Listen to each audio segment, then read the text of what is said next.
आवाज आ रही है बेटा? चेक कर लो एक बार, आवाज आ रही है? जल्दी बताइए। ठीक है, अब ये बताइए कि क्या मैं आपको दिख रहा हूं? गुड आफ्टरनून सबको। और अब हम लोग सेशन स्टार्ट करेंगे। पहले ये बताइए क्या मैं आपको दिख रहा हूं और क्या ऑडियो वीडियो मैच कर रही है? जो मैं पढ़ा रहा हूं उसके साथ ऑडियो वीडियो मैच कर रही है, यस और नो? एक बार बता दीजिए चैट में।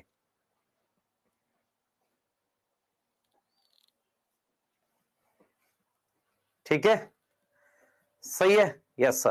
तो लेक्चर को स्टार्ट करेंगे। आज का जो लेक्चर है ना बेटा, लेक्चर नंबर 5 है और एक लेक्चर और लेंगे, उससे चैप्टर फिनिश हो जाएगा। और इस चैप्टर की डीपीपी ऑलरेडी अपलोड हो गई है।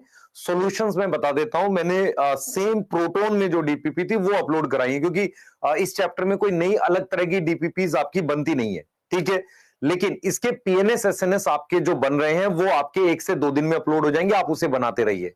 दूसरा क्या है बेटा, मैं आपको एक चीज और यहां पे क्लियर करता हूं कि ये चैप्टर फिनिश हो रहा है, इसके भी मैं एक 100 क्वेश्चन अलग से दूंगा, जो डीपीपी पीएनएस एसएनएस के अलावा होंगे, जो मतलब मेरे बनाए हुए क्वेश्चन होंगे। 100 होंगे या 80 होंगे, ऐसे कुछ क्वेश्चन, वो कॉन्सेप्चुअल क्वेश्चन होंगे कुछ कुछ, उसको भी बना लेना आप। मतलब मान के चलो, हाँ 100 के आसपास हम लोग दे देंगे, करेंगे उसे, करेंगे। हाँ, और एक एक आपसे मैं सजेशन चाह रहा था, आप मुझे चैट में बताना। अब ये चैप्टर का एक लेक्चर बच जाएगा आज के बाद, क्या उसे हम कल करा दें या उसे रिकॉर्डेड दे दें कि आप थर्सडे तक देख लो, क्योंकि थर्सडे को फिर मैं जेनेटिक्स स्टार्ट कर दूं, या हम उसे थर्सडे करा दें? जैसा आप लिखोगे चैट में, अधिकतर बच्चे वैसा हम लोग कर लेंगे। ठीक है, बता दीजिए, आप बता दीजिए।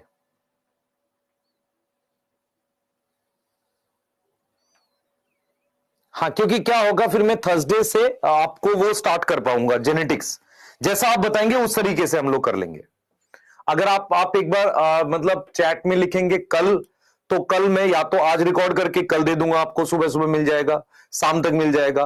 और आप क्या करोगे फिर थर्सडे से हम जेनेटिक्स स्टार्ट कर पाएंगे। ठीक है, लिविंग वर्ल्ड में इस बीच में जब जेनेटिक्स चल रही होगी उसके साथ बीच में आपको दे दूंगा। बताइए, या आप बोले तो थर्सडे करा दें? कोई है थर्सडे वाला? बेटा लाइव और उसमें कोई खास फर्क नहीं पड़ता। कल का लेक्चर में क्या समझ नहीं आया? पूरा समझ आया होगा, बहुत बढ़िया मेहनत से कराया मैंने।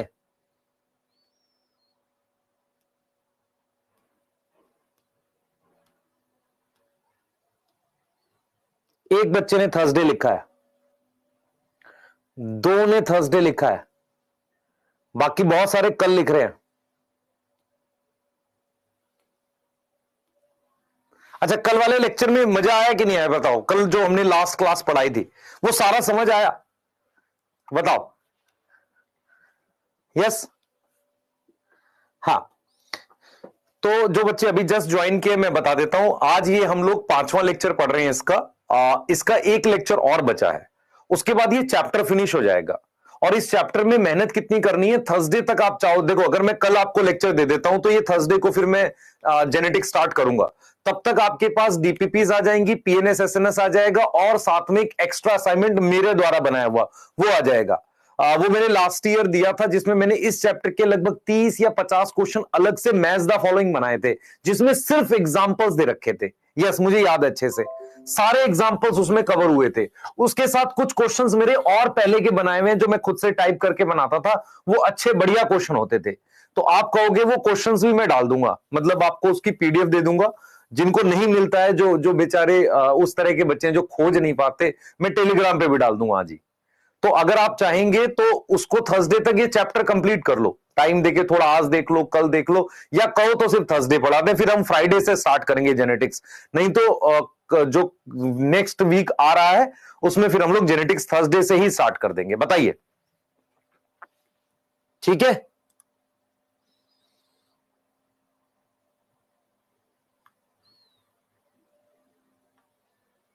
क्योंकि कुछ बच्चों का ऐसा रहता है कि सर आप मतलब जैसे क्या होता है कि आपका क्या है, आप तो दे दोगे, हमें करना है। बेटा आज करना है, कल करना है। मेरी बात सुन ध्यान से, मैं तुझे अपने 3 साल का एक्सपीरियंस बताता हूं।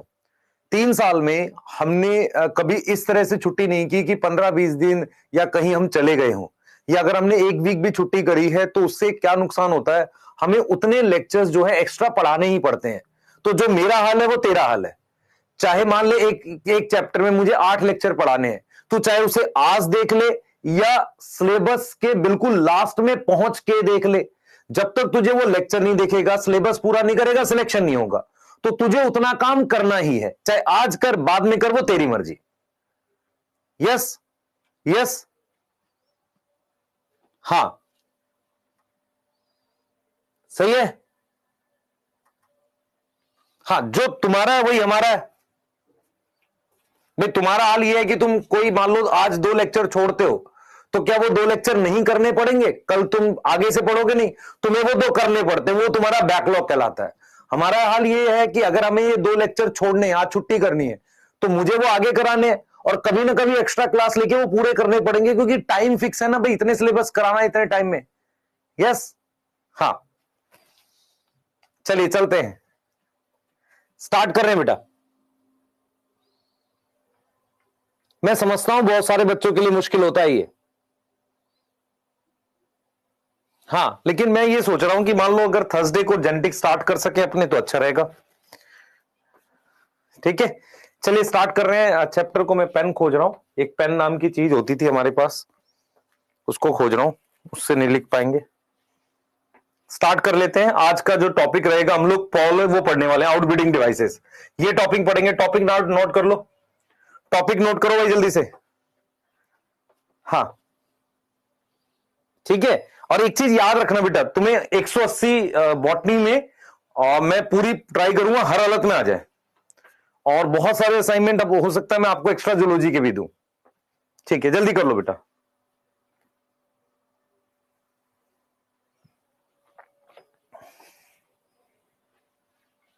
चलो, पेन मिल गया, जेब में था, ये मेरे साथ अक्सर होता है। ये टॉपिक है, स्टार्ट कर रहे हैं। जैसे मैं कई बार चश्मा खोजता हूं, आंख पे होता है। ठीक है, आज का टॉपिक जो है हम लोग पढ़ेंगे आउटबिडिंग डिवाइसेस क्या होते हैं। कल हमने पॉलिनेशन पढ़ लिया था, ठीक है, और पॉलन पिस्टल इंटरेक्शन की बात करेंगे। मैं एक सवाल के साथ इसको स्टार्ट करना चाह रहा था। विंड पॉलिनेशन अकर इन, इस सवाल के साथ इसको स्टार्ट करना चाह रहा हूं। मैंने यहां पर लिख दिया वायोला, मैंने यहां पर लिख दिया वाटर हायासिंथ, मैंने यहां पर लिख दिया पाइनस, मैंने यहां पर लिख दिया वाटर लिली। बताइए बताइए बताइए, बी आएगा, water hyacinth, wind pollination, पापियो,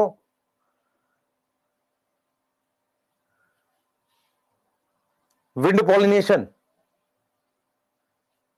Pinus, water hyacinth में विंड पॉलिनेशन। हाँ, विंड और वो हो सकता है। अच्छा हाँ, अच्छा उसमें, अच्छा वाटर हाइसिंथ में कलरफुल फ्लावर थे भाई, कलरफुल फ्लावर थे, ज्यादा चांसेस है इंसेक्ट होगा। हाँ ठीक है, हो सकता था, वहां पे विंड और इंसेक्ट लिखा हुआ था। यस, पर ज्यादा चांसेस हैं कि उसके उसमें हो। पाइनस ज्यादा ठीक लग रहा है, पाइनस ज्यादा ठीक लग रहा है। ठीक है, एक मैंने क्वेश्चन कराया था, ध्यान सुनेंगे बेटा, मैंने क्वेश्चन कराया था। क्वेश्चन ये था कि most grasses show wind pollination. Statement 2, most monocot show wind pollination. कौन सा सही है? दोनों ठीक है। ग्रासेस में तो विंड पॉलिनेशन होती है, सही है। मोस्ट मोनोकोट, मोनोकोट में एक फैमिली होती है ऑर्किड की, ऑर्किडासिएई। इस फैमिली में कलरफुल फ्लावर होते हैं। अगर कलरफुल फ्लावर होंगे तो क्या विंड पॉलिनेशन नहीं होगी? नहीं, इंसेक्ट होगी। क्या होगी? इंसेक्ट होगी। यस यस यस, सही है, दोनों ठीक है। नहीं, एक ठीक है, पहली वाली। मोस्ट मोनोकोट नहीं, ग्रासेस ज्यादा ठीक है। आ जाओ, चले आगे चलेंगे। आगे बात करते हैं बेटा आउटब्रीडिंग डिवाइसेस में। आउटब्रीडिंग क्या होता है उसको समझने से पहले मुझे कुछ टर्म समझनी पड़ेगी। What is inbreeding? ध्यान से समझे बेटा, मैंने आपके लिए एक प्लांट, एक पौधा बना दिया। ये इस प्लांट में जो जीन है मेरे पास, वो कैपिटल टी स्मॉल टी है, ठीक है। इस पर मैंने 2 फ्लावर बना दिए, इस पर मैंने क्या किया है, 2 फ्लावर बना दिए, एक ये बना दिया, एक ये बना दिया, एक फ्लावर और बना दिया है, एक ये बना दिया, एक ये बना दिया। मेरे पास उसी स्पीशीज का एक और प्लांट है, उसके अंदर क्या है बेटा, उसके अंदर जीन है कैपिटल टी कैपिटल टी, उस पर भी मैंने फ्लावर बना दिए हैं ऐसे। अब मुझे एक टॉपिक पढ़ना है जिसका नाम आउट ब्रीडिंग डिवाइसेस है, आउट ब्रीडिंग डिवाइसेस है। उसको समझने से पहले मुझे एक टर्म समझनी पड़ेगी, व्हाट इज इनब्रीडिंग। ध्यान से सुने बेटा, हम ये समझते हैं कि जो ऑटोगैमी होती है, ऑटोगैमी एंड जीटनोगैमी, जीटनोगैमी जो होती है वो क्या है, वो सेल्फ पॉलिनेशन है। क्या है वो, सेल्फ पॉलिनेशन है, जिसके अंदर क्रॉस होता है बिटवीन सिमिलर जीनोटाइप, एक जैसे जीनोटाइप के बीच में क्या होता है, क्रॉस होता है। मतलब इसका क्रॉस इसके साथ होता है, ये होगा नहीं। अगर हम बात करते हैं ऑटोगैमी की तो क्रॉस ये है, उसी तरह के जीनोटाइप के बीच में क्रॉस होता है। जीटनोगैमी का मतलब भी यही होता है, क्योंकि आपने पढ़ा है जीटनोगैमी जेनेटिकली ऑटोगैमी है। तो एक जैसे जीन वालों के बीच में क्रॉस को हम इनब्रीडिंग कहते हैं। Now what is inbreeding, cross. देख मेरी बात समझ में आ रही, it is also known as inbreeding. इसको हम क्या बोलते हैं, इनब्रीडिंग कहते हैं। क्या बोलेंगे बेटा, इनब्रीडिंग कहेंगे, इनब्रीडिंग कहेंगे। अब इनब्रीडिंग से क्या होता है वो सुनना ध्यान से। देखो बेटा, ये देखो, अगर मैंने इसको क्रॉस कराया इससे, तो मेरे पास एक तो ये आएगा, फिर ये आएगा और ये आएगा। ये वाला क्या है बेटा, ये वाला क्या है, ये रिसेसिव है। ये वाला क्या है, रिसेसिव है। ये बात समझ में आ पा रही है। और रिसेसिव ऑल्सो शो होगा। ये वाले क्या है, ये डोमिनेंट है। इसमें क्या है, डोमिनेंट है कैपिटल टी। यस, तो मैं आपको एक टॉपिक पढ़ा रहा हूं, आउट ब्रीडिंग डिवाइसेस, उसको समझेंगे। चैट प्राइवेट कर रहे हैं, चैट प्राइवेट। यस, अरे सना बेटा, मैं एक बार पढ़ा लूं फिर करता हूं बात, है ना। यस, पहले पढ़ लो एक बार, है ना, फिर बात करते हैं इस पे। एक बार पढ़ लो। देखो मैं क्या पढ़ा रहा हूं, मेरी बात सुनो। मैं ये पढ़ा रहा हूं कि आपको इनब्रीडिंग पता होना चाहिए, तब आपको आउट ब्रीडिंग डिवाइस समझ आ जाएगा। आपको ये पता होना चाहिए कि जो ऑटोगैमी और जिटनोगैमी होती है, उसका मतलब होता है इसी तरह के जीनोटाइप के बीच में क्रॉस कराना, एक जैसे जीनोटाइप के बीच में क्रॉस कराना। तो जब मैं एक जैसे जीनोटाइप के बीच में क्रॉस कराता हूं तो रिसेसिव कैरेक्टर शो होता है। तो due to inbreeding, due to inbreeding क्या होता है बेटा, ड्यू टू इनब्रीडिंग कौन से कैरेक्टर शो होते हैं, रिसेसिव कैरेक्टर क्या होते हैं, शो होते हैं। रिसेसिव कैरेक्टर क्या होते हैं, शो होते हैं। जो रिसेसिव कैरेक्टर है, रिसेसिव कैरेक्टर है, वो क्या होता है, शो होता है, दिखता है। यस, और हार्मफुल कैरेक्टर नॉर्मली रिसेसिव होते हैं। हार्मफुल कैरेक्टर क्या होते हैं, नॉर्मली रिसेसिव होते हैं। नॉर्मली क्या होते हैं, रिसेसिव होते हैं। हार्मफुल कैरेक्टर मतलब कोई ऐसा कैरेक्टर जो प्लांट के लिए हार्मफुल है, तो उसको हम बोलेंगे व्हेन ड्यू टू इनब्रीडिंग हमारे पास क्या होती है, हमारे पास हार्मफुल कैरेक्टर अपीयर होने लगे, दिखने लगे। इट इज नोन एज, इसके लिए एक शब्द यूज करते हैं, क्या, इनब्रीडिंग डिप्रेशन। क्या वर्ड यूज करते हैं, इनब्रीडिंग डिप्रेशन। क्या वर्ड यूज करते हैं, इनब्रीडिंग डिप्रेशन। यस और नो, यस सर। मैं रिपीट कर रहा हूं बेटा, मैं रिपीट कर रहा हूं। हम ये मानते हैं कि होता यह है कि ऑटोगैमी और जिटनोगैमी जो है एक तरह का सेल्फ पॉलिनेशन है।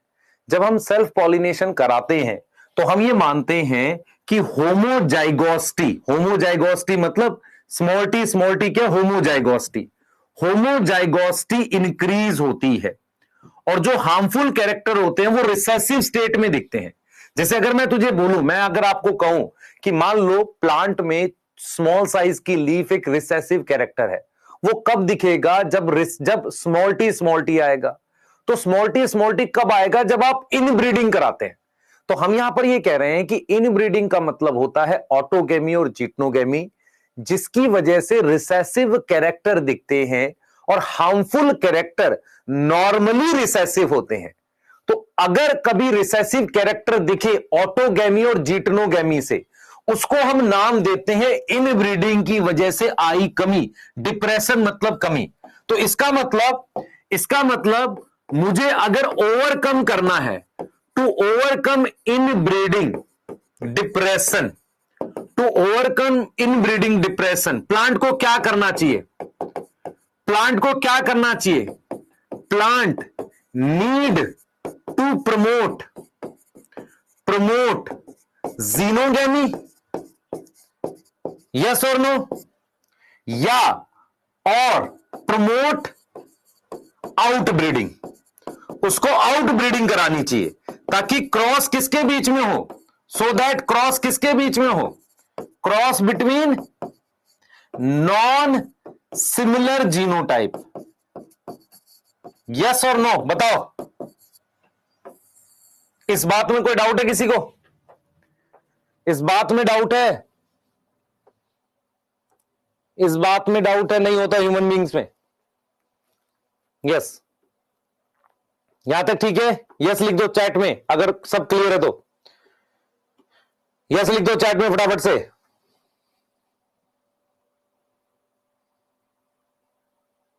जेनेटिक कब से स्टार्ट करेंगे? मोस्ट प्रोबेबली थर्सडे से। मैं उसके लिए एक वीडियो भी डालूंगा कि मैं जेनेटिक स्टार्ट कर रहा हूं, उसके लिए क्या रिक्वायरमेंट्स होती हैं, कैसे पढ़ना चाहिए, क्या है।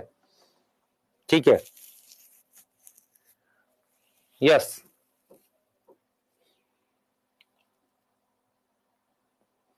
रिसेसिव कैरेक्टर क्या होता है बेटा? मेरी बात सुन, ध्यान से सुन। जैसे मान ले मैं क्रॉस कराता हूं ना इन दोनों के बीच में, तो कैपिटल टी टॉल होता है, ये टॉल होता है, ये टॉल होता है, ये ड्वार्फ होता है।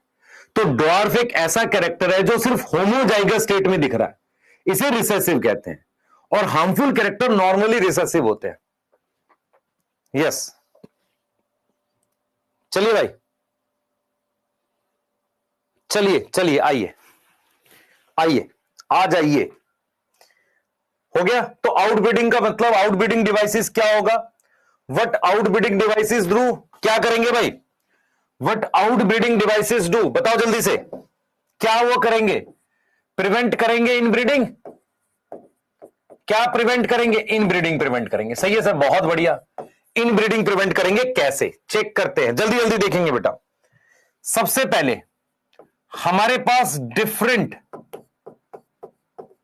टाइम ऑफ मैच्योरिटी हो, different time of maturity.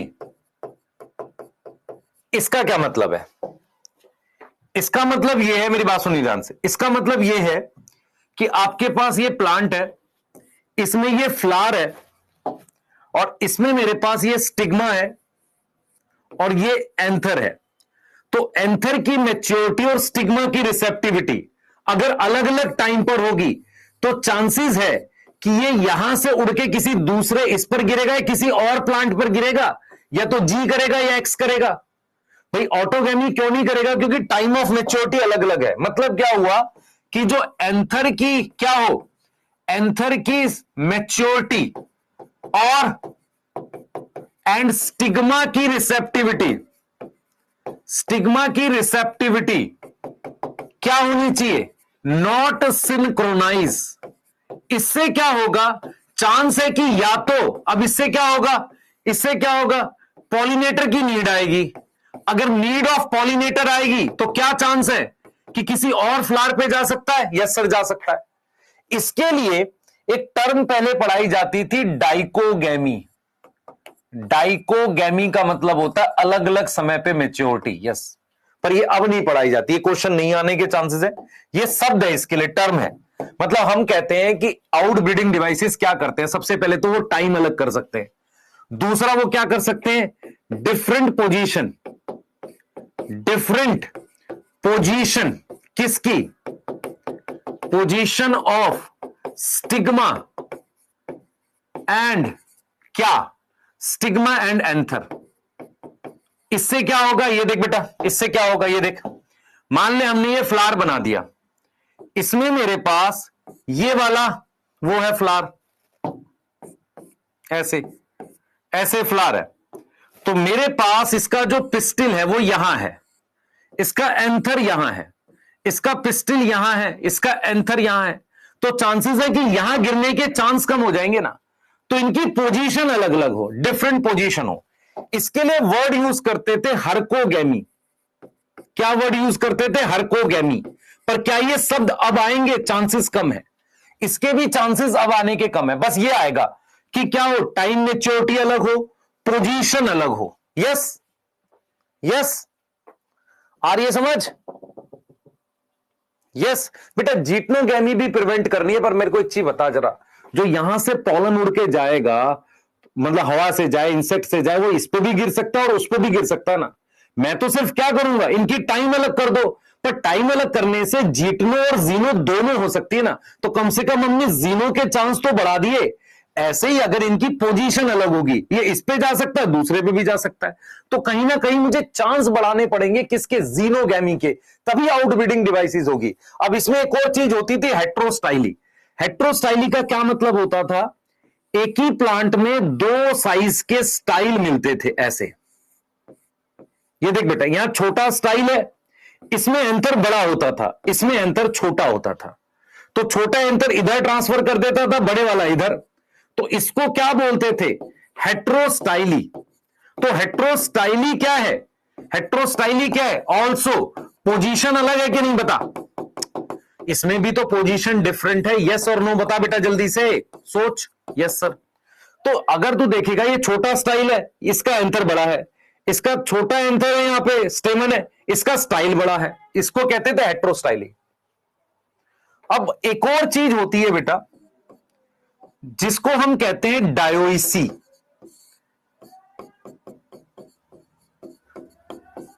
Flower dioecious होता है, मतलब फ्लावर क्या हो जाए? यूनिसेक्सुअल हो जाए। जैसे कि ये कंडीशन या ये कंडीशन। ये देख बेटा,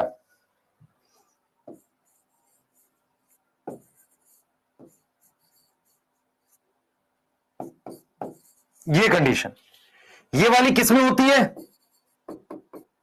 मेज में और कैस्टर में। ये वाली किसमें होती है? बता जल्दी से।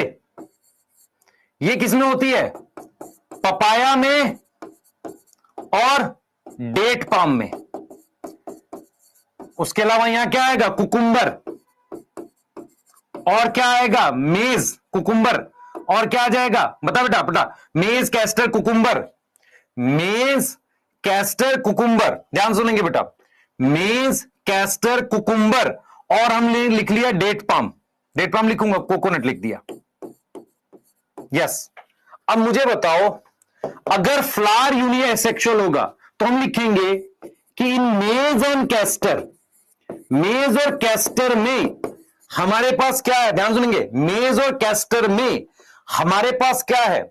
मेज और कैस्टर में प्रिवेंट होगी ऑटोगैमी। ऑटोगैमी प्रिवेंट होगी, बट नॉट जीटनोगैमी। सही है।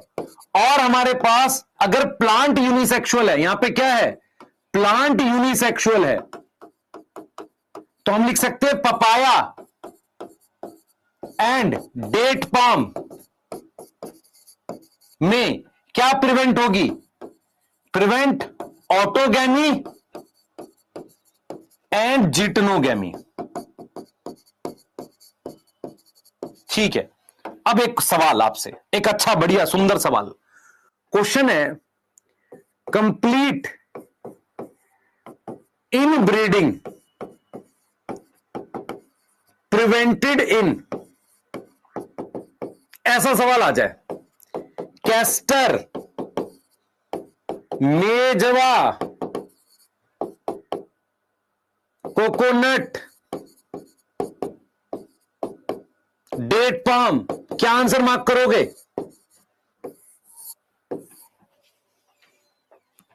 क्या मार्क करोगे? डी। तो हमने 3 आउटबिडिंग डिवाइसेस बताए हैं। पहला, समय अलग है। दूसरा, जगह अलग है। तीसरा, मेल और फीमेल में से कोई एक बने। भाई अगर मैं कहता हूं कि अगर मुझे रिप्रोडक्शन रोकनी है, समय अलग है, जगह अलग है, और क्या है, एक ही बन रहा है, यस।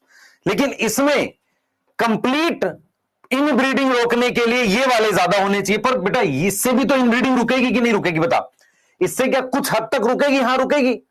ऐसा थोड़ी वो जीटनोगेमी करेगा, जब पॉलिनेटर ले जाएगा तो दूसरे फ्लावर पे भी जाएगा। यस और नो? यस और नो बताओ, यस और नो। और अगर मैं आपसे कहूं कि आउटब्रीडिंग के ज्यादा चांसेस किसमें है, मैं आपको दे दूं स्वीट पोटैटो, मैं आपको दे दूं चाइना रोज, मैं आपको दे दूं मस्टर्ड, और मैं आपको दे दूं मेज। अब मेज में मेल और फीमेल फ्लावर अलग होता है। बाकी तीनों में मेल और फीमेल फ्लावर एक ही फ्लावर में मेल और फीमेल होते हैं। तो ज्यादा चांसेस किसमें है? जिसमें मेल फीमेल फ्लावर अलग अलग हो। यस, समझ आ रहा है कॉन्सेप्ट? ये कॉन्सेप्ट है बेटा। मैंने बी पॉइंट बोला है, डिफरेंट पोजीशन ऑफ स्टिग्मा और एंथर। ये देख, स्टिग्मा और एंथर अगर दूर हैं तो चांसेस है कि इसका पॉलन उड़ के कहीं और भी जा सकता है। इसमें एक चीज और होती है, हेट्रोस्टाइली, मतलब ये स्टाइल छोटा है, इसका एंथर बड़ा है, ये एंथर छोटा है, इसका स्टाइल, तो चांस है ना कि इसका इस पे चला जाएगा और यहां से इधर चला जाएगा। Yes sir. तो ये हमारे पास डिफरेंट पोजीशन है। इसके अलावा एक और होता है जिसे हम कहते हैं सेल्फ इनकंपैटिबिलिटी। सेल्फ इनकंपैटिबिलिटी, सेल्फ इनकंपैटिबिलिटी का क्या मतलब है? ध्यान से सुनेंगे। कंपैटिबल का क्या मतलब होता है? जब तुम बड़े हो जाओगे, कुछ कामयाब हो जाओगे, तो तुम्हारे पेरेंट्स तुम्हारे लिए खोजेंगे, नहीं सर हम खुद कर लेंगे, बहुत कंटाव लगाऊंगा, तो वो कहेंगे कि ये तुम्हारे साथ कंपैटिबल है ना, ये तुम्हारे लिए बना, एक दूजे के लिए, ठीक है, for each other. Yes sir, हाँ हाँ बहुत बढ़िया। और अगर मैं लिख रहा हूं इनकंपैटिबल, इनकंपैटिबल का क्या मतलब हुआ? फॉर ईच अदर मतलब एक्सेप्टेड, एक्सेप्ट कर लिया। इनकंपैटिबल का क्या मतलब हुआ? रिजेक्ट कर दिया। तो सेल्फ इनकंपैटिबिलिटी का क्या मतलब होता है?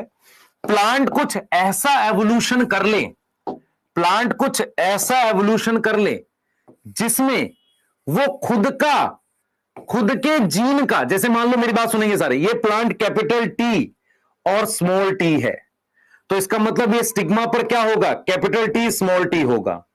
इस पर कैपिटल टी स्मॉल टी होगा। कितने बच्चों को यह बात समझ में आएगी कि इसका जो पॉलन बनेगा वो या तो टी का बनेगा या स्मॉल टी का बनेगा? यस और नो बता, ये बात समझ में आ रही है? भाई ये तो डिप्लॉयड है ना। प्लांट कैसा होता है सर? डिप्लॉयड होता है। लेकिन जो पॉलन बनेगा हमारे पास, वो कैसा बनेगा? टी बनेगा या स्मॉल टी बनेगा? अब मुझे बताना, अब ये इस पर रिजेक्ट हो जाएगा, ये इस पर क्या हो जाएगा? रिजेक्ट हो जाएगा, इस पर भी और इस पर भी। कैसे रिजेक्ट हो जाएगा? क्योंकि स्टिग्मा पर क्या है? Capital T small T. तो सेल्फ इनकंपैटिबल का क्या मतलब होता है? Pollen from same plant reject हो जाए, खुद को रिजेक्ट कर दे, तो इसमें दोनों आएगा। इट इन्वॉल्व ऑटोगैमी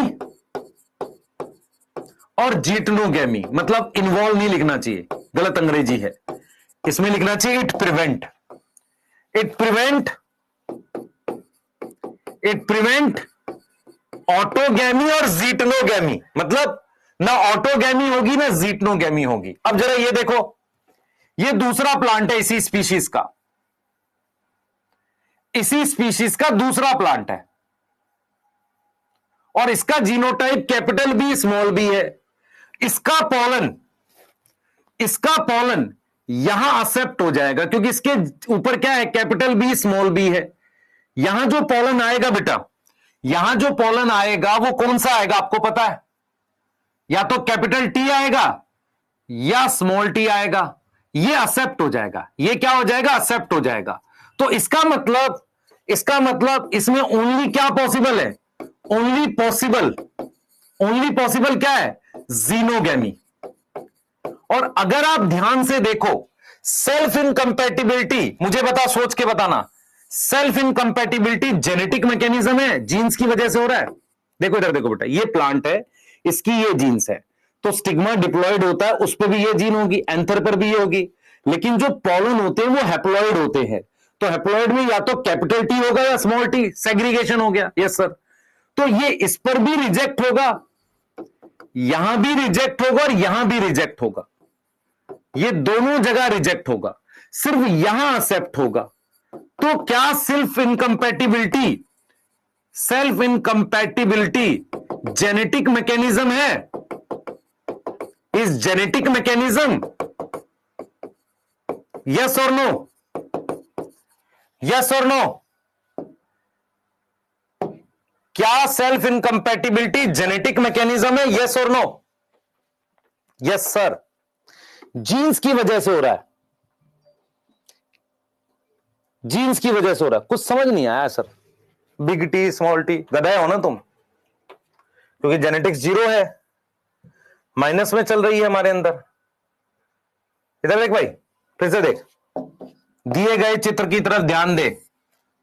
दिए गए चित्र में दिखाया गया है, इधर देख, ये प्लांट है, इस प्लांट में जीन्स है कैपिटल टी स्मॉल टी, तो इसका फ्लावर भी डिप्लॉयड होगा। हाँ सर, फ्लावर डिप्लॉयड होता है, स्पोरोफिटिक जनरेशन है, तो इसके स्टिग्मा पर भी क्या जीन होगी? कैपिटल टी स्मॉल टी, क्योंकि ये डिप्लॉयड है तो ये भी डिप्लॉयड होगा ना। हाँ सर, डिप्लॉयड होगा।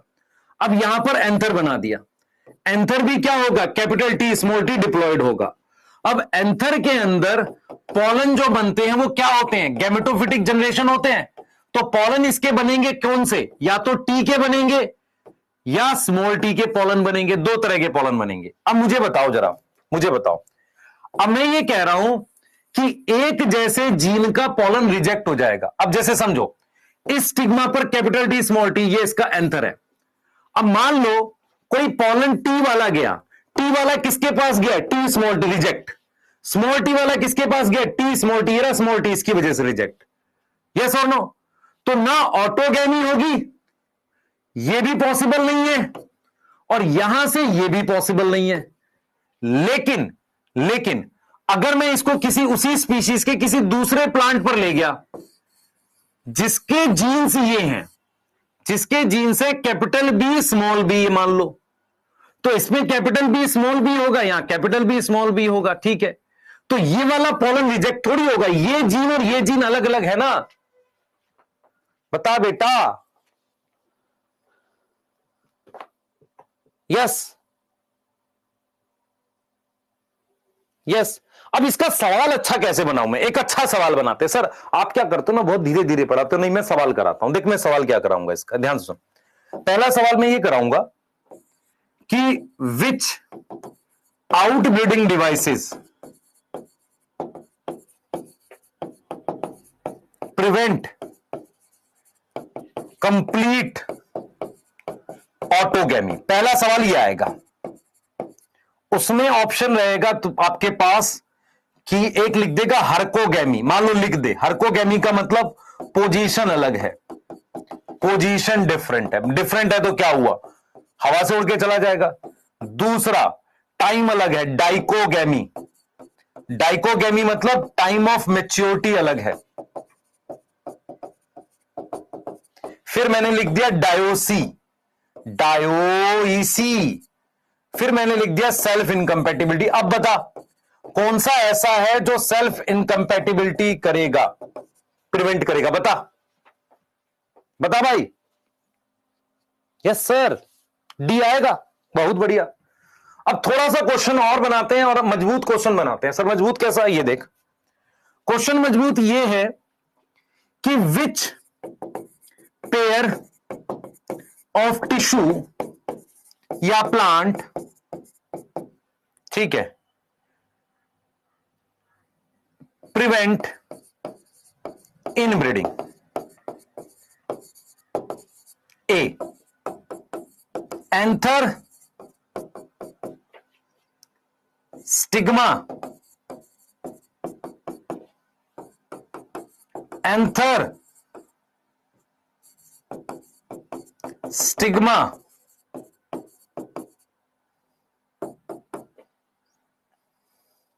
Anther stigma,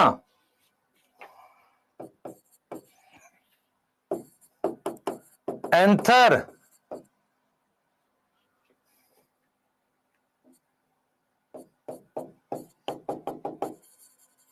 stigma. बता भाई, सी आएगा? देख ले। अच्छा, मैं तेरे को एक और क्वेश्चन देता हूं।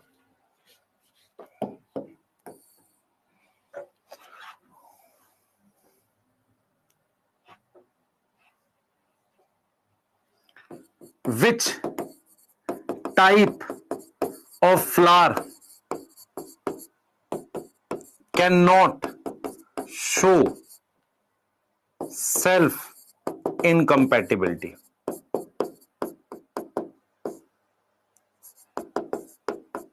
Should not show, can नहीं, should नहीं शो करना चाहिए। शुड का मतलब होता नहीं शो करना चाहिए। A chasmogamous unisexual flower, B cleistogamous bisexual flower, C chasmogamous unisexual flower bisexual plant, all. D है हमारे पास ऑल। हाँ भाई, अगर मान लो कोई क्लोज फ्लावर है और बाइसेक्सुअल है, अगर वो सेल्फ इनकम्पैटिबल है तो क्या होगा सर? कभी फर्टिलाइजेशन नहीं होगी। सोच, दिमाग लगलिस, बता भाई। हाँ, यस, सोच यार, बंद है ऊपर से सेल्फ इनकम्पैटिबल है। हाँ, दूर दूर तक गांव में कोई नहीं है, दो ही लोग हैं। यस, तो कैसे फर्टिलाइजेशन होगी? यस। अच्छा, एक देखो जरा, मान लो if self incompatibility is present, then pollen of dash genotype not germinate on stigma, उसका जीनोटाइप ये है, ये स्टिग्मा का जीनोटाइप है। चलो सिंगल लिखते, नहीं तो तुम कंफ्यूज होगे। ये इसका जीनोटाइप है। बताओ भाई, कौन सी जीन वाला रिजेक्ट होगा जो मैच करेगा? सी आएगा आंसर, सी आएगा। कौन सा वाला रिजेक्ट करेगा अगर स्टिग्मा पे कैपिटल ए स्मॉल ए है?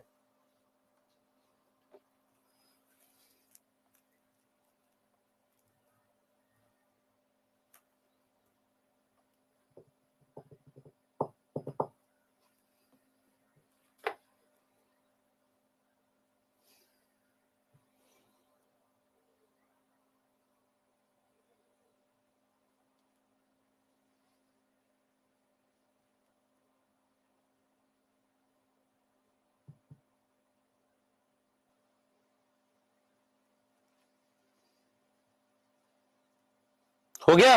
चलिए, आज लिखने क्यों नहीं दे रहे? दे रहा हूं, देख लो पहले, लिख लो आप यार, लिखने दे रहा हूं।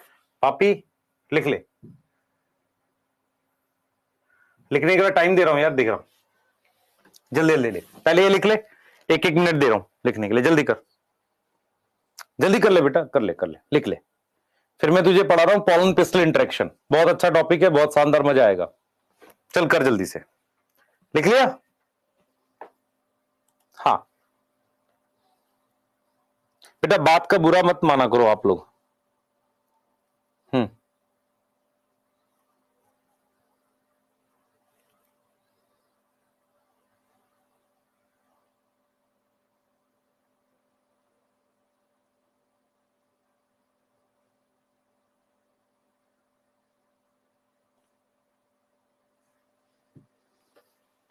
ठीक है, यस। चलिए, फर्स्ट लिख लिया आपने, आइए ये वाला लिख लो, सेकंड लिख लो स्लाइड, चलो जल्दी। हाँ हाँ, पुराने पापी हैं बेटा, पढ़ लो नहीं तो घोर पापी हो जाओगे।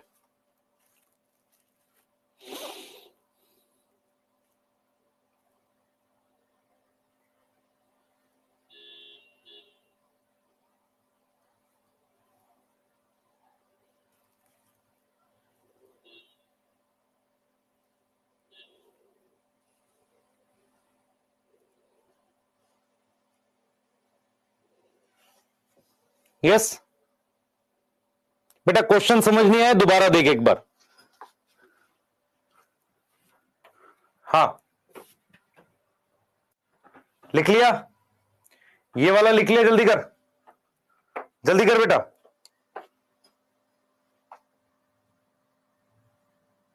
क्वेश्चन में जान डालू नीरज, बहुत पिटाई करूंगा, ज्यादा मुश्किल कराऊंगा तो रोएगा फिर। इतना कर ले जाएगा, नीट में हो जाएगा। अपने सर भी तो देख। हाँ नलायक,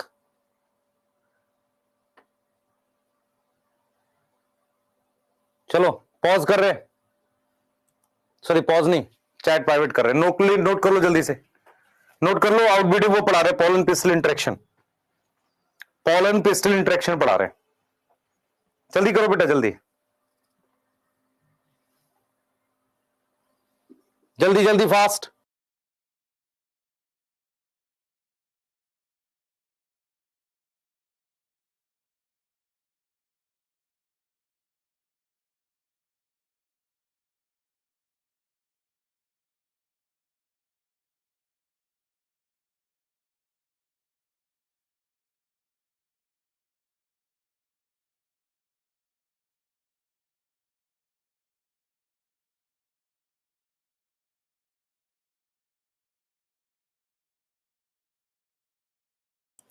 चलो भाई, डन है, डन है,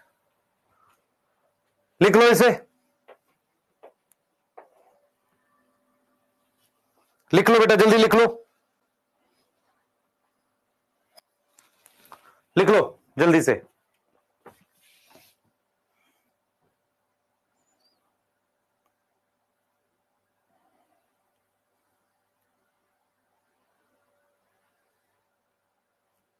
लिख लिया? चलते आगे, लिख लिया है तो इसको लिख लो फटाफट से और आगे चलेंगे। और इसके बाद बेटा आपने क्या कर रहे हैं, आप देख लो एनसीईआरटी देख लो, आपको सारे पॉइंट्स मिल जाएंगे। कंटिन्यू सेल्फ पॉलिनेशन से इनब्रीडिंग डिप्रेशन होता है, ठीक है। स्टिग्मा की रिसेप्टिविटी और ये सिंक्रोनाइज नहीं है, ठीक है, यस ये लिखा हुआ है। डिफरेंट पोजीशन वाली बात लिखी हुई है, सही है। और एक लिखा हुआ है सेल्फ इनकम्पैटिबिलिटी। एनसीईआरटी कहती है कि ये जेनेटिक मैकेनिज्म है, तो क्या प्रिवेंट करता है, ऑटोगेमी और जीटनोगेमी दोनों, यस यस, ठीक है। अनदर डिवाइस क्या है हमारे पास, यूनिसेक्सुअल फ्लावर्स हैं, जिसको एनसीईआरटी ने डायोशी लिखा है, डायोशी लिखा है, देख लो ये लिखा हुआ डायोशी, ये रहा, है ना। और कैस्टर और मेज की यहां बात भी करिए, देख बेटा कैस्टर मेज की बात करिए, पपाया जो है उसकी बात भी करिए, दिख गया सबको, दिख गया, मैंने वो चीजें पढ़ा दी हैं जो आपकी एनसीईआरटी में। अब आगे जाएंगे, अपने डिस्कस कर रहे हैं पोलन पिस्टल इंटरेक्शन। अब मेरी बात सुनो, हमने यहां पर प्री फर्टिलाइजेशन चेंजेस की बात करी थी, देख बेटा इधर देख, इधर देख, हमने प्री फर्टिलाइजेशन चेंजेस की बात करी थी। हमने कहा था कि ये जो है ये सारा ये प्री फर्टिलाइजेशन चेंजेस में आएगा, उसके बाद हम फर्टिलाइजेशन पढ़ेंगे, यस, फिर पोस्ट फर्टिलाइजेशन चेंजेस। तो जो प्री फर्टिलाइजेशन चेंजेस है ना, प्री फर्टिलाइजेशन चेंजेस जिसमें लास्ट इवेंट जो है पोलन पिस्टल इंटरेक्शन है, इसका मीनिंग क्या है, इसका मीनिंग एग्जैक्टली क्या है? इसका मीनिंग क्या है? देख बेटा, इसका मीनिंग है कि आपके पास ये एंथर है, उसके बाद ये स्टिग्मा है, ये स्टिग्मा है, यहां से पॉलन उड़ के यहां आ गया। देख लो, यहां से पॉलन उड़ के यहां आ गया, ठीक है। उसके बाद से उसने पॉलन ट्यूब बनाई। अब यहां से वो पॉलन यहां पे गिर गया, उसके बाद वो एक्सेप्ट हो सकता है या रिजेक्ट हो सकता है, फिर पॉलन ट्यूब बनाएगा और पॉलन ट्यूब बनाकर वो ओव्यूल के अंदर एंटर कर रही है, ये ऐसे। तो यहां तक के सारे इवेंट को अपने क्या बोलेंगे? Pollen pistol interaction. तो पॉलन पिस्टल इंटरेक्शन का मतलब है कि ऑल इवेंट्स, वो सारे इवेंट्स आफ्टर पॉलिनेशन, पॉलिनेशन के बाद till entry of pollen tube किसके अंदर?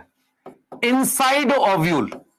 ओव्यूल के अंदर एंट्री तक के सारे इवेंट को अपने क्या बोलते हैं? पॉलन पिस्टल इंटरेक्शन बोलते हैं। क्या पॉलन पिस्टल इंटरेक्शन में फर्टिलाइजेशन आता है? नहीं आता। इस तरह के क्वेश्चन आ सकते हैं। Pollen pistol interaction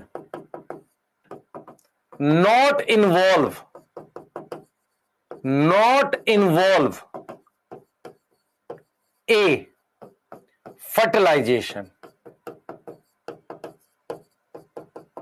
b wind pollination, c division in zygote, D all.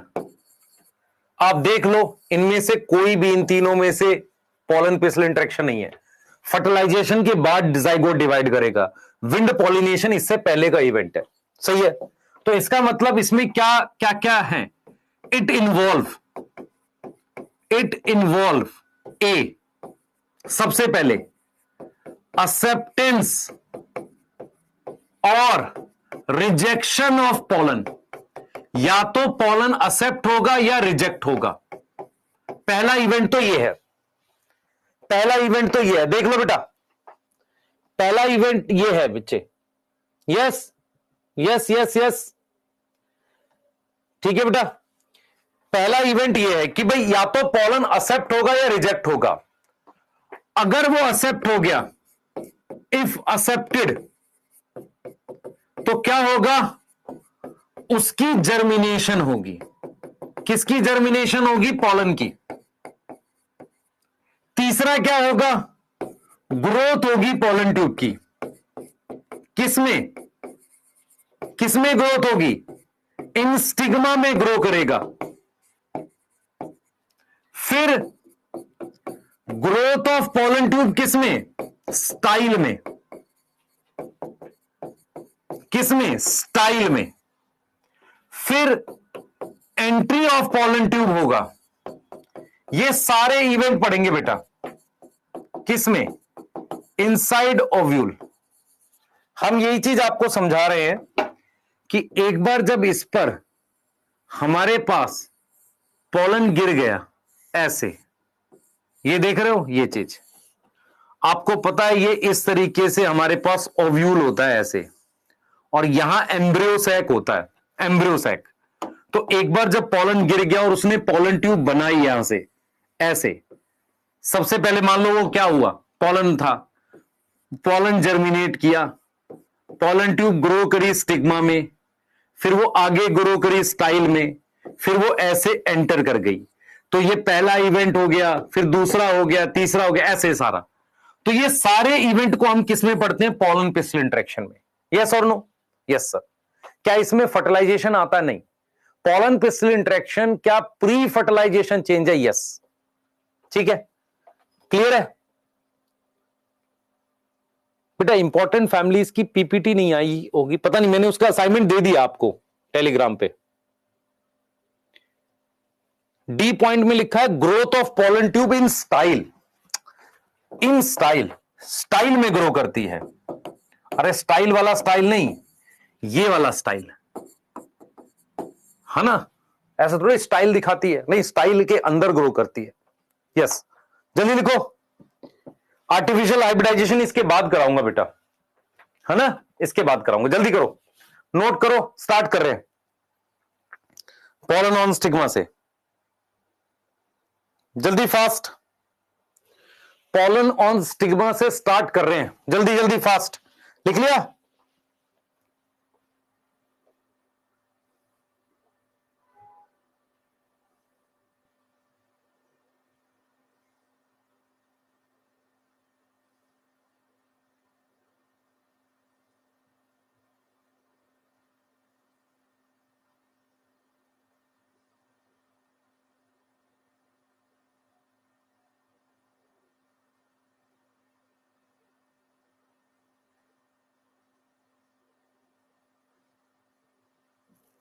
Yes,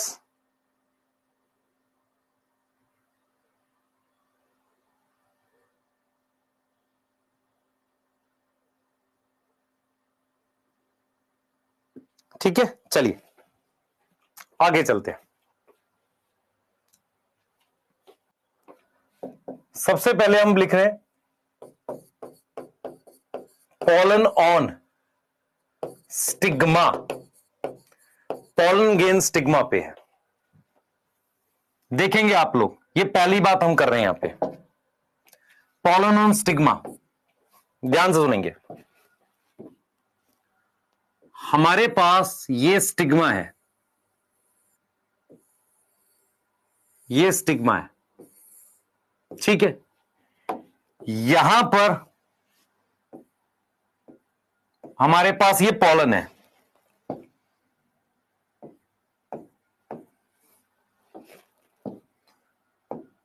ये पॉलन है बेटा, ये पॉलन की एक्साइन है, ये देखिए बेटा, ये पॉलन की एक्साइन है, यहां पर ये पॉलन है सारे, ये वाले सेम स्पीशीज के हैं, ये वाले डिफरेंट स्पीशीज के हैं,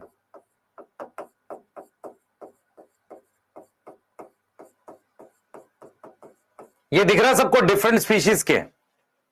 तो पॉलन ऑन स्टिग्मा दो ऑप्शन है, पहला ऑप्शन ये है, ऑप्शन वन ये है कि पॉलन क्या हो जाएगा, रिजेक्ट हो जाएगा। पहला ऑप्शन क्या है, पॉलन इज रिजेक्टेड, रिजेक्टेड, या लिख सकते हो नॉट अलाउ टू जर्मिनेट। उसके क्या कारण हो सकते हैं, उसके क्या रीजन हो सकते हैं, रीजन क्या हो सकते हैं? पहला हो सकता है stigma is not receptive, stigma तैयार नहीं है, होगा कि नहीं बताओ? हो सकता है ये स्टिग्मा तैयार नहीं है अभी। दूसरा रीजन हो सकता है, दूसरा क्या हो सकता है बताओ? दूसरा क्या हो सकता है कि पॉलन दूसरी स्पीशीज का है, pollen is of different species, different species का है। अगर अलग स्पीशीज का है तो उसके लिए क्या शब्द लिखोगे? इनकंपैटिबल। क्या लिखोगे? इनकंपैटिबल। और ऐसे भी चांसेस हैं कि may be plant is promoting self incompatibility, तो अपनी स्पीशीज वाला भी रिजेक्ट हो सकता है। मेरी बात समझ में आ रही है? बोलो। ये तीन कारण है पॉलन के रिजेक्ट होने के, देख लो ध्यान से, तीन कारक के है। स्टिग्मा इज रिसेप्टिव या नॉन रिसेप्टिव, नॉन लिखना चाहिए, गलत लिखा है। Stigma is non receptive, stigma is non, non मतलब अभी तैयार नहीं है। यहां तक समझ में आ रहा है? जल्दी बताओ, यहां तक समझ में आ रहा है? हां, stigma is non receptive, yes, ये रीजन है, ये रीजन है इसके रिजेक्ट होने के। दूसरा ऑप्शन क्या हो सकता है? Option two, pollen is accepted, pollen को स्वीकार कर लिया जाएगा, पॉलन इज एक्सेप्टेड। मक्कारी ना करो, इधर ध्यान रखो, तुम क्या सोच रहे हो हमें सब पता है, इधर ध्यान दो। Reason, stigma is receptive, reason stigma is receptive, तैयार है। ये एक तरीके से कंडीशन है बेटा, ये तो चाहिए मुझे। दूसरा, pollen is of same species, same species वाले पॉलन को क्या बोलोगे भाई, कंपैटिबल हो। यस और नो, यस और नो, यस और नो, ठीक है। सेल्फ इनकम्पैटिबिलिटी एब्सेंट लिख लो, एक ही बात है। यहां तक समझ में आ रहा है? या तो पॉलन एक्सेप्ट होगा या रिजेक्ट होगा। अब एनसीईआरटी क्या लिखते हैं देखो, एनसीईआरटी एक लाइन लिखती है कि एक्सेप्टेंस, एक्सेप्टेंस और rejection of pollen is due to chemical dialogue. यहां पर केमिकल डायलॉग का मतलब है रिएक्शन, एक तरह का केमिकल रिएक्शन होता है बिटवीन पॉलन एंड पिस्टिल। आपको यह समझना पड़ेगा, आपको यह समझना पड़ेगा कि हमारे पास ये स्टिग्मा है, यस और नो, यस सर। हमारे पास ये पॉलन है, दिस इज पॉलन, जो सेम स्पीशीज का एक्सेप्ट होगा या वो अलग स्पीशीज का है रिजेक्ट होगा। एक्सेप्टेंस और रिजेक्शन ये डिपेंड करता है कि पॉलन की जो एक्साइन है, एक्साइन और इसमें रिएक्शन होता है। देखो एनसीईआरटी ने पॉलन और पिस्टिल लिखा है, तो पॉलन का कौन सा पार्ट, विच पार्ट, कौन सा पार्ट रिएक्शन करता है, एक्साइन। और पिस्टिल का कौन सा पार्ट, विच पार्ट, स्टिग्मा। तो कहीं ना कहीं स्टिग्मा और एक्साइन में केमिकल रिएक्शंस होते हैं। अगर वो रिएक्शंस हो पाते हैं, अगर वो रिएक्शंस हो पाते हैं इसके बीच में एक रिएक्शंस होने चाहिए, एक्सेप्टेंस और, ठीक है, तो वो एक्सेप्ट हो जाता है, नहीं तो वो रिजेक्ट हो जाता है। ये रिएक्शन का क्या मतलब है बेटा, कहीं ना कहीं एक्साइन में कुछ प्रोटीन होती है, एक्साइन में कुछ ऐसी प्रोटीन होती है जिसकी वजह से ऐसा होता है। तो एनसीईआरटी लिखती है कि एक्सेप्ट होना और रिजेक्ट होना ये डिपेंड करता है जो केमिकल प्रेजेंट है पॉलन में। पॉलन में कहां पर, एक्साइन में, और पिस्टिल में कहां पर, स्टिग्मा पे। यस और नो, यस और no, yes,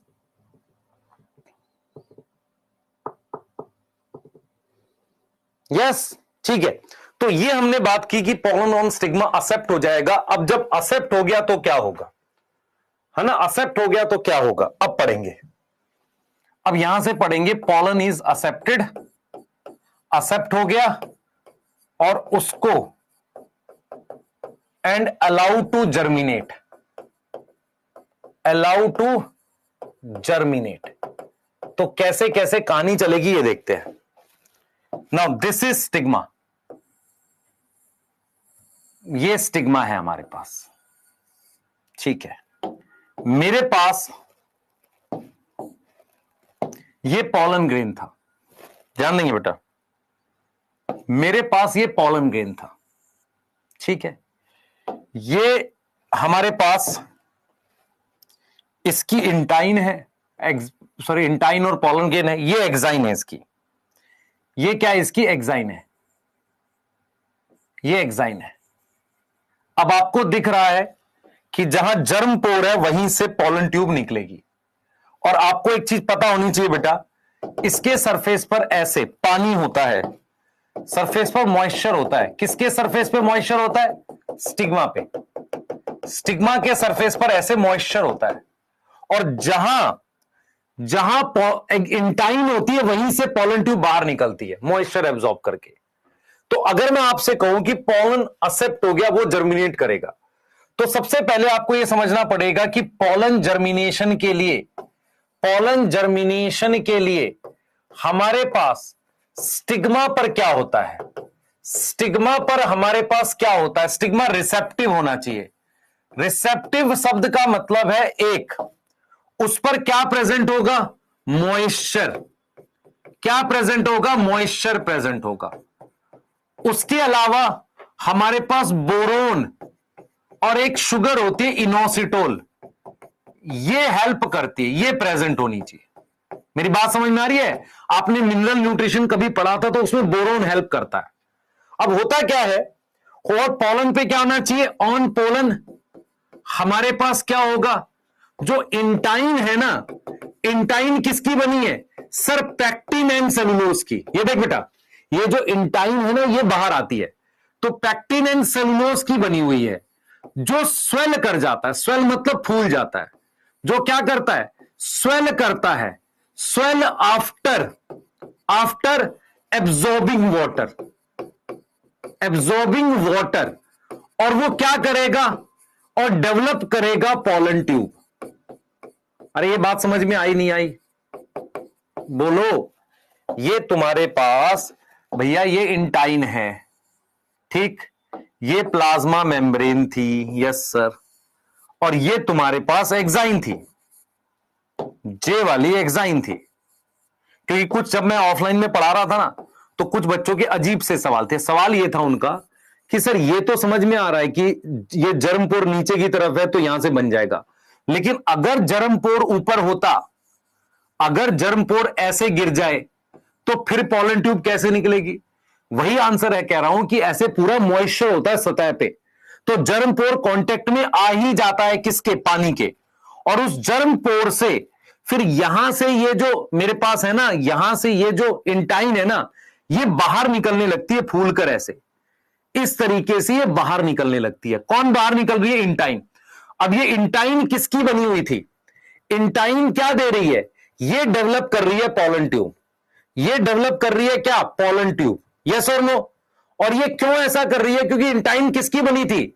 pectin plus cellulose की। लकड़ी पानी में फूल जाती है, मॉइस्चर में इंटाइन फूल जाती है। Yes, develop pollen tube. Yes और नो? Yes sir. यहां तक समझ में आ रहा है बेटा? बता। यस। और पोलन ये कहां से जर्मिनेट होगा? कहां से? इंटाइन कहां से बाहर आएगी?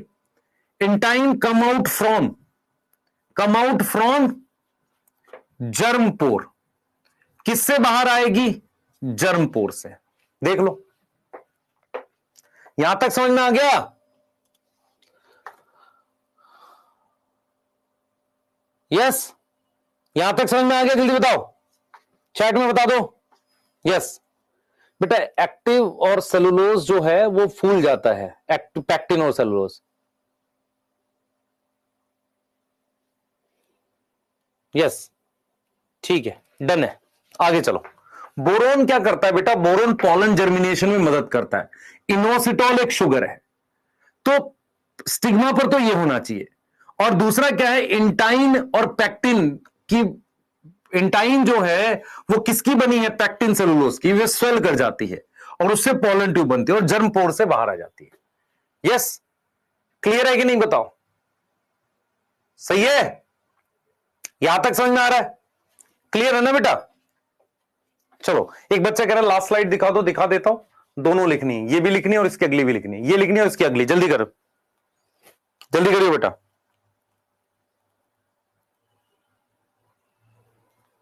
जल्दी जल्दी, फास्ट।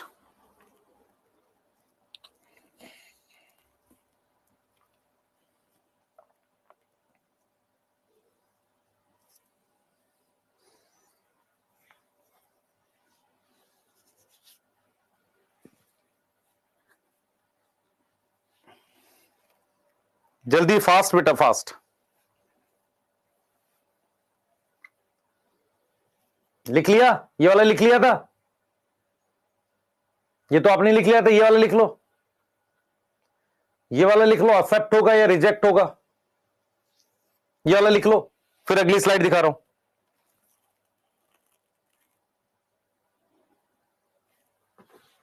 जल्दी करो बेटा, जल्दी करो। लिख लिया ये वाला? ठीक है, डन। अब ये लिख लो, अब हम बी पॉइंट पढ़ेंगे कि पॉलन ट्यूब अब ग्रो कैसे करेगी। यस, कहां एक्साइन लिखा है बेटा?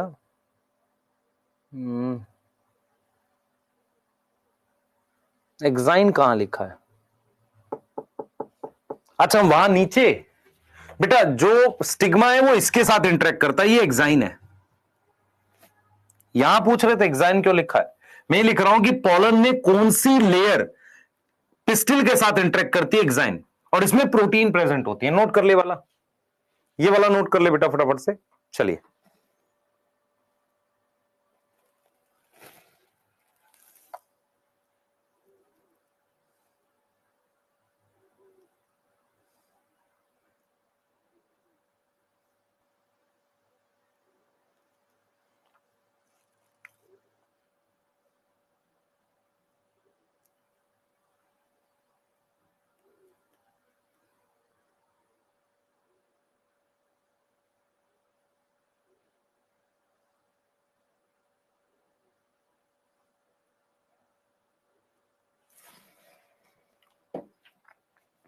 हो गया? ठीक है, नेक्स्ट चल रहे हैं बेटा, नेक्स्ट चलेंगे, स्टार्ट कर रहे हैं pollen on stigma. Yes, next बात कर रहे हैं, ध्यान देंगे आप।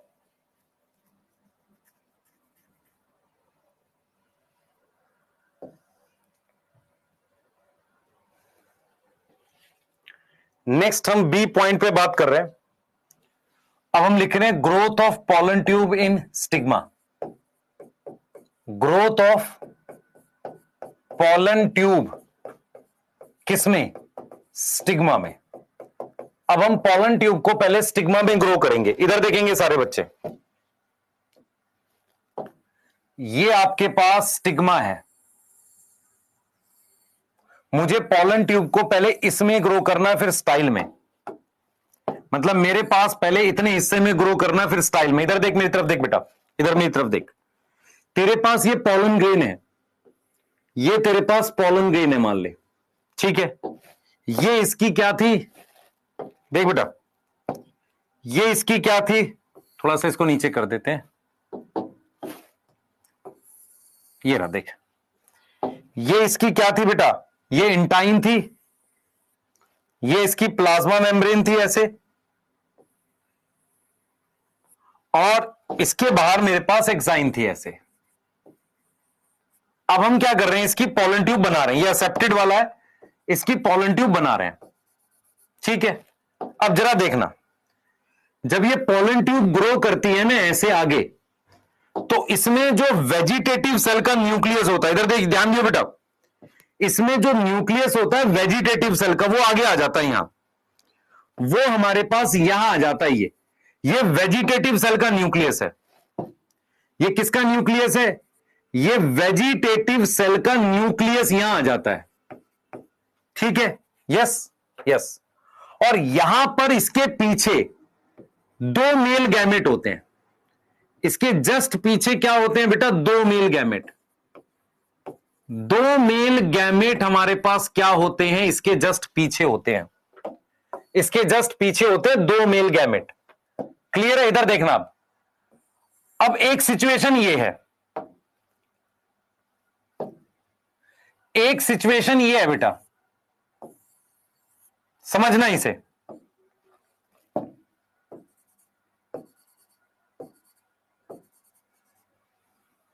देखो, एक सिचुएशन ये है, पॉलन ट्यूब है, यहां पर ये वेजिटेटिव सेल का न्यूक्लियस है, यहां पर ये किसका न्यूक्लियस है, वेजिटेटिव सेल का न्यूक्लियस, ये पॉलन ट्यूब के टिप में होता है। और यहां पर ये क्या है बेटा, ये जो है ये जनरेटिव सेल का न्यूक्लियस है। ऐसा क्यों हुआ था? क्योंकि ये जो पॉलिनेशन हुई थी, ये पॉलिनेशन हुई थी 2 सेल स्टेज में। यहां पर पॉलिनेशन कितने सेल स्टेज में हुई थी, 2 सेल स्टेज में। याद करो 60% में ऐसा होता है। यहां पर कितने स्टेज में हुई थी, 3 सेल स्टेज में हुई थी। लेकिन जब ये पॉलन ट्यूब थोड़ी ग्रो कर जाती है ऐसे, जब ये ग्रो कर जाती है, तो ये वाला न्यूक्लियस, कौन सा न्यूक्लियस बेटा, ये वाला न्यूक्लियस डिवाइड करके 2 मेल गैमेट बना देता है। ये वेजिटेटिव सेल का न्यूक्लियस है और ये बन गए 2 मेल गैमेट। मैं ये कह रहा हूं, मेरी बात समझो मैं क्या कह रहा हूं। मैं ये कह रहा हूं कि पॉलिनेशन या तो 3 सेल स्टेज में होती है, 2 सेल स्टेज में होती है। अगर 3 सेल स्टेज में होती है तो स्टिग्मा के अंदर स्टार्टिंग से जो पॉलन ट्यूब आती है वो उसमें एक वेजिटेटिव सेल का न्यूक्लियस आगे होता है ये, और पीछे 2 मेल गैमेट होते हैं। लेकिन अगर 2 सेल स्टेज में होता है तो शुरुआत में जनरेटिव सेल का न्यूक्लियस होता है। वो जब स्टिग्मा में ग्रो कर जाती है ना पॉलन ट्यूब, उस वक्त वो डिवाइड करता है। तो क्वेश्चन आ सकता है कि अगर पॉलिनेशन 2 सेल स्टेज में हुई तो किस टिश्यू के अंदर वो जनरेटिव सेल का न्यूक्लियस डिवाइड करके 2 मेल गैमेट बनाता है स्टिग्मा के अंदर। तो आपको यह चीज समझनी पड़ेगी, आपको यह चीज समझनी पड़ेगी कि पॉलन ट्यूब की ग्रोथ के लिए, पॉलन ट्यूब ग्रो करती है किसकी हेल्प से? With the help of nutrition of vegetative cell, nutrition of vegetative cell. Vegetative cell का जो न्यूट्रिशन था उसकी मदद से ग्रो करती है। दूसरा पॉइंट क्या होता है कि पॉलन ट्यूब के टिप में, पॉलन ट्यूब की जो टिप होती है, टिप में एंजाइम होते हैं, enzyme to digest stigma, enzyme to digest stigma. Stigma को डाइजेस्ट करने के लिए एंजाइम प्रेजेंट है।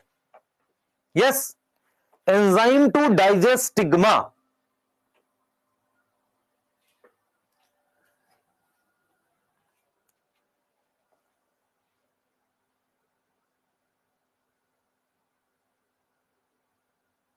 ठीक है, तो पॉलन ट्यूब ग्रो कर सकती है, पॉलन ट्यूब ग्रो कर सकते हैं with the help of nutrition of vegetative cell.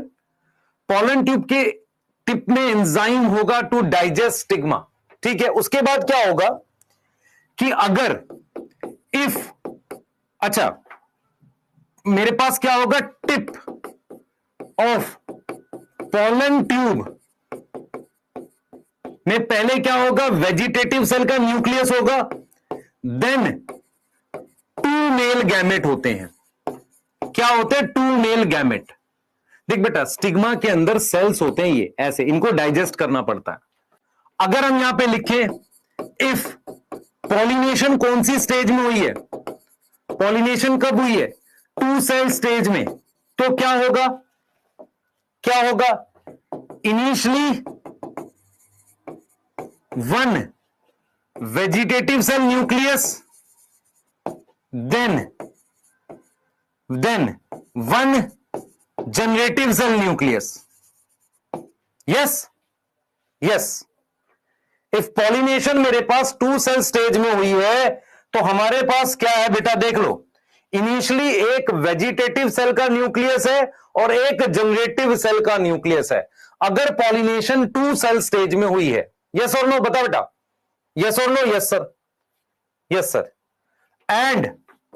And generative cell nucleus divide होगा स्टिग्मा में, डिवाइड इन स्टिग्मा, और क्या देगा? Give 2 male gamete. साथ ही लिख लो ना भाई, ये तो आसान है, समझा दिया उसके बाद लिख रहा हूं। ये देख, 2 मेल गैमेट देगा। और अगर पॉलिनेशन 3 सेल स्टेज में हुई, 3 सेल स्टेज में हुई, तो क्या होगा? फ्रॉम स्टार्टिंग, शुरू से, पॉलन ट्यूब में क्या है? Pollen tube have vegetative cell nucleus and 2 male gamete. मैं आपसे एक सवाल पूछूंगा, इस सवाल का जवाब देना। यार ये 2 मेल गैमेट तो समझ में आ रहे हैं, जरूरी है डबल फर्टिलाइजेशन के लिए। ये वेजिटेटिव सेल का न्यूक्लियस क्या कर रहा है? ये क्या कर रहा है? एक्चुअल में क्या होता है कि पॉलन ट्यूब के अंदर अब सारा काम होना है, क्योंकि सारे मेल गैमेट अब पॉलन ट्यूब के पास आ गए। तो अब ऊपर वाला जो ये पॉलन, इसका कोई काम ही नहीं बचा है। तो क्योंकि सारी एक्टिविटी किसके पास है? पॉलन ट्यूब के पास है। तो न्यूक्लियस किसके पास होना चाहिए? वेजिटेटिव सेल का, पॉलन ट्यूब।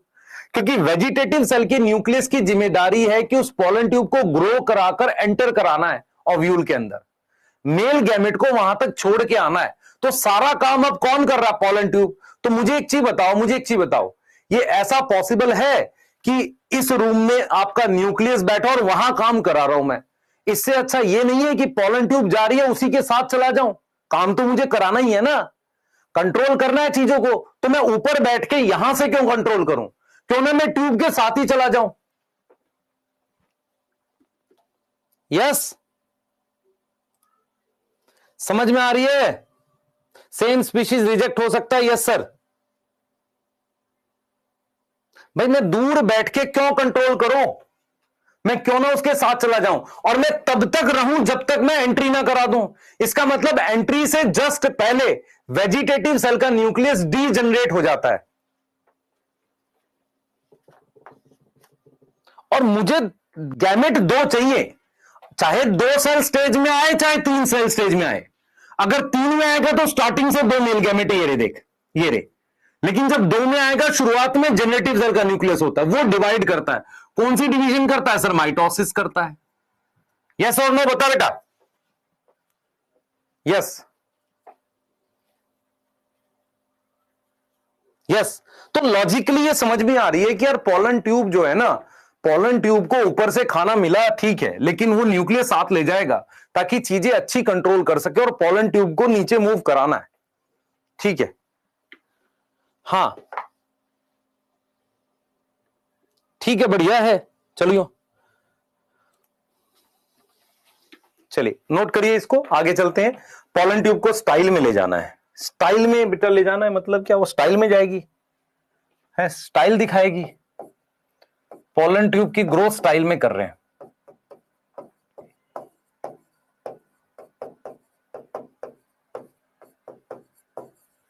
ठीक है, तो हमने एक चीज देखी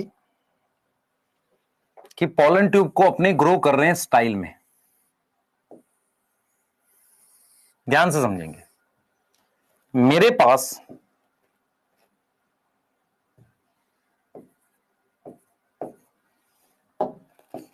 जरा ये देखें, ये पॉलन ग्रेन है, ये पॉलन ट्यूब ग्रो कर रही है, ये पॉलन ग्रेन है, ये पॉलन ट्यूब ग्रो कर रही है, ये पॉलन ग्रेन है, पॉलन ट्यूब ग्रो कर रही है।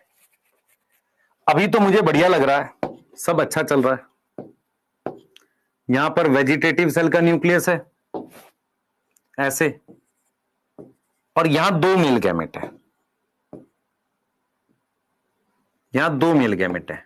बढ़िया लग रहा है, एकदम शानदार लग रहा है। पॉइंट ये है कि यार खाना ऊपर था यहां पे, अब पॉलन ट्यूब को यहां से नीचे तक पूरा ऐसा जिंदा रखना पड़ेगा क्योंकि खाना ऊपर से यहां तक है। एक्चुअल में क्या होता है, ऊपर का सारा खाना ऐसे ट्यूब में आ जाता है और हम क्या करते हैं, इतना इतना हिस्सा अलग करते चले जाते हैं। अब क्या हुआ, मेरा पॉइंट, मेरी बात समझना ध्यान से बेटा। अगर मुझे ऊपर वाले सेल को, देखो न्यूक्लियस तो नीचे ले आया, यहां से खाना आ रहा है और पूरी पॉलन ट्यूब को जिंदा रखना है, ठीक है। लेकिन जब पॉलन ट्यूब बहुत लंबी हो जाती है, यहां से लेकर यहां तक जिंदा रखने की जरूरत नहीं है क्योंकि ऊपर के इस हिस्से का कोई काम नहीं है। तो इस तरीके से जिंदा पॉलन ट्यूब को, मतलब काम की पॉलन ट्यूब को अलग करते चले जाते हैं। ऐसे वो ग्रो करती चली जाती है, अलग करके चले जाते हैं। इसका मतलब यह हुआ सिर्फ इतना हिस्सा लिविंग है, इतना हिस्सा लिविंग है, सिर्फ इतना हिस्सा लिविंग है। इसे कहते हैं कैलोस प्लग।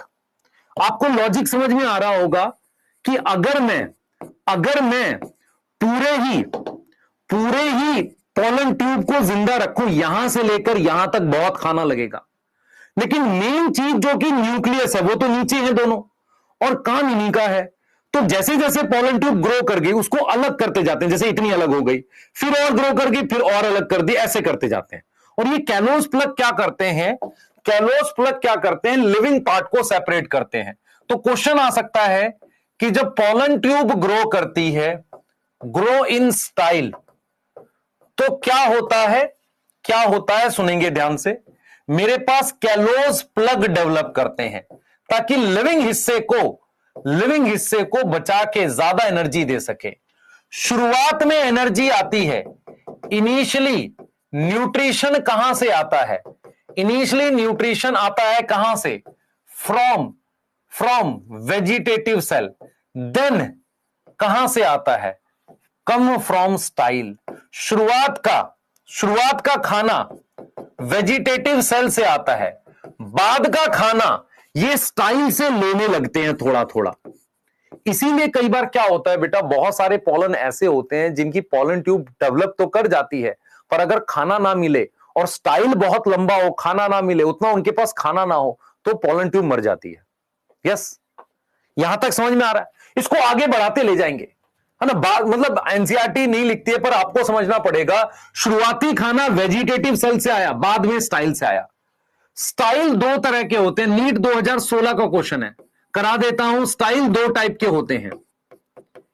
एक होता है होलो स्टाइल। होलो का मतलब आखिरी खोखला होता है, अंदर से पूरी तरीके से खोखला होगा, ऐसा दिखेगा। इधर देख बेटा, इस तरीके से दिखेगा स्टाइल, पूरी तरीके से हमारे पास खोखला होता है स्टाइल। ये स्टाइल पूरी तरीके से खोखला होता है। दूसरा स्टाइल सॉलिड होता है। सॉलिड, एक बच्चा का सॉलिड का क्या मतलब है सर? ये देख, मतलब इसके बीच में ऐसे सेल्स होते हैं, पर सेल्स के बीच में एक गैप बन जाता है, गैप बन जाता है जहां से पॉलन ट्यूब निकल जाती है। ये सॉलिड स्टाइल है। तो ये वाला जो है बेटा, ये वाला जो है, ये वाला स्टाइल जो है अपना, स्टाइल में रहने का, ये वाला कलर से लेते, ये वाला जो है होलो स्टाइल है, ये वाला स्टाइल सॉलिड है। अगर आप देखो, सॉलिड स्टाइल में सेल्स के बीच में से स्पेस बन रहा है ये। तो यहां पर हम लिखेंगे ये होलो स्टाइल है। कौन सा स्टाइल है भाई? ये वाला स्टाइल कौन सा है? ये देख, ये वाला होलो और ये वाला सॉलिड है। सॉलिड स्टाइल में सेल्स होते हैं, लेकिन बीच में एक टिश्यू होता है, उसे कहते हैं ट्रांसमिशन और कंडक्शन टिश्यू। स्पेलिंग सर साफ नहीं आ रही है, उधर लिखूंगा, अभी देख लियो, कंडक्शन टिश्यू। तो होलो स्टाइल मोस्ट प्लांट में होता है, मोस्ट फ्लावरिंग प्लांट में। कौन सा होता है? होलो।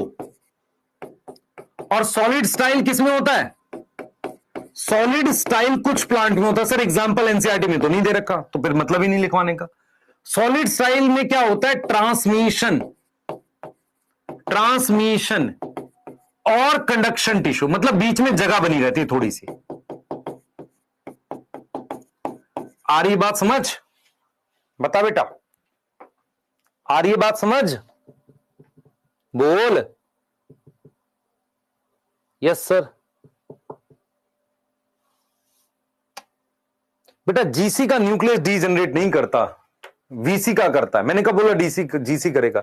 जीसी तो डिवाइड करके दो मेल गैमेट बना दिया। क्लियर है? अब क्या होगा? अब क्या होगा? पॉलन ट्यूब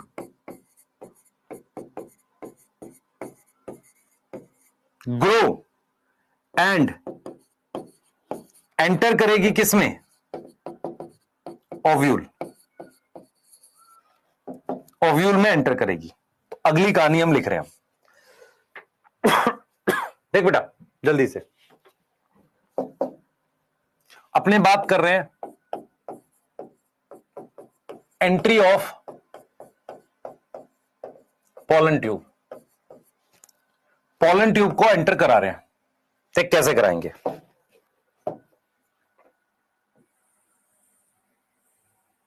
थोड़ा स्टाइल छोटा कर देंगे, अब मुझे इसका काम नहीं है। ये ओवरी है आपके पास, हम इसकी बात करने वाले हैं।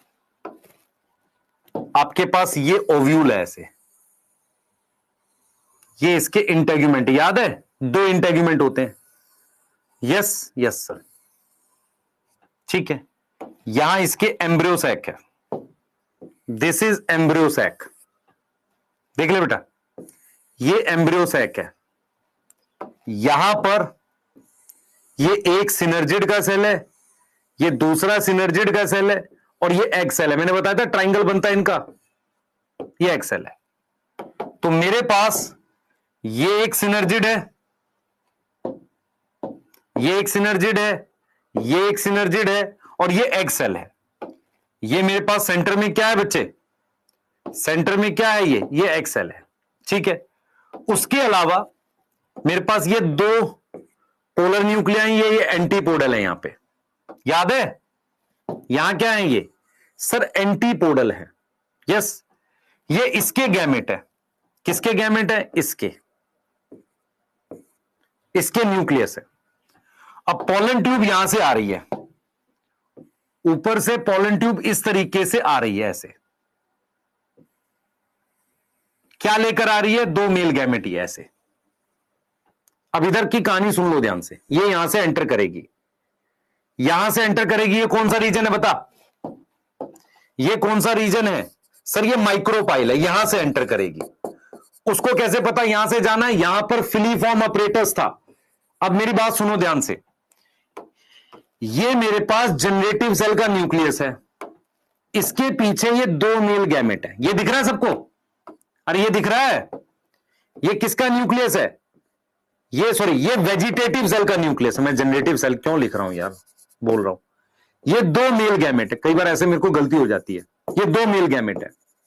यस, मैं ये कह रहा हूं कि इन दोनों में से कोई एक टूटने लग जाता है पहले, इन दोनों में से कोई एक टूटने लग जाता है। मतलब मेरा पॉइंट सिर्फ इतना है यहां पे समझाने का कि हमारे पास जो ये एम्ब्रियो सैक है ना, ये एम्ब्रियो सैक है, ये मेरे पास क्या है?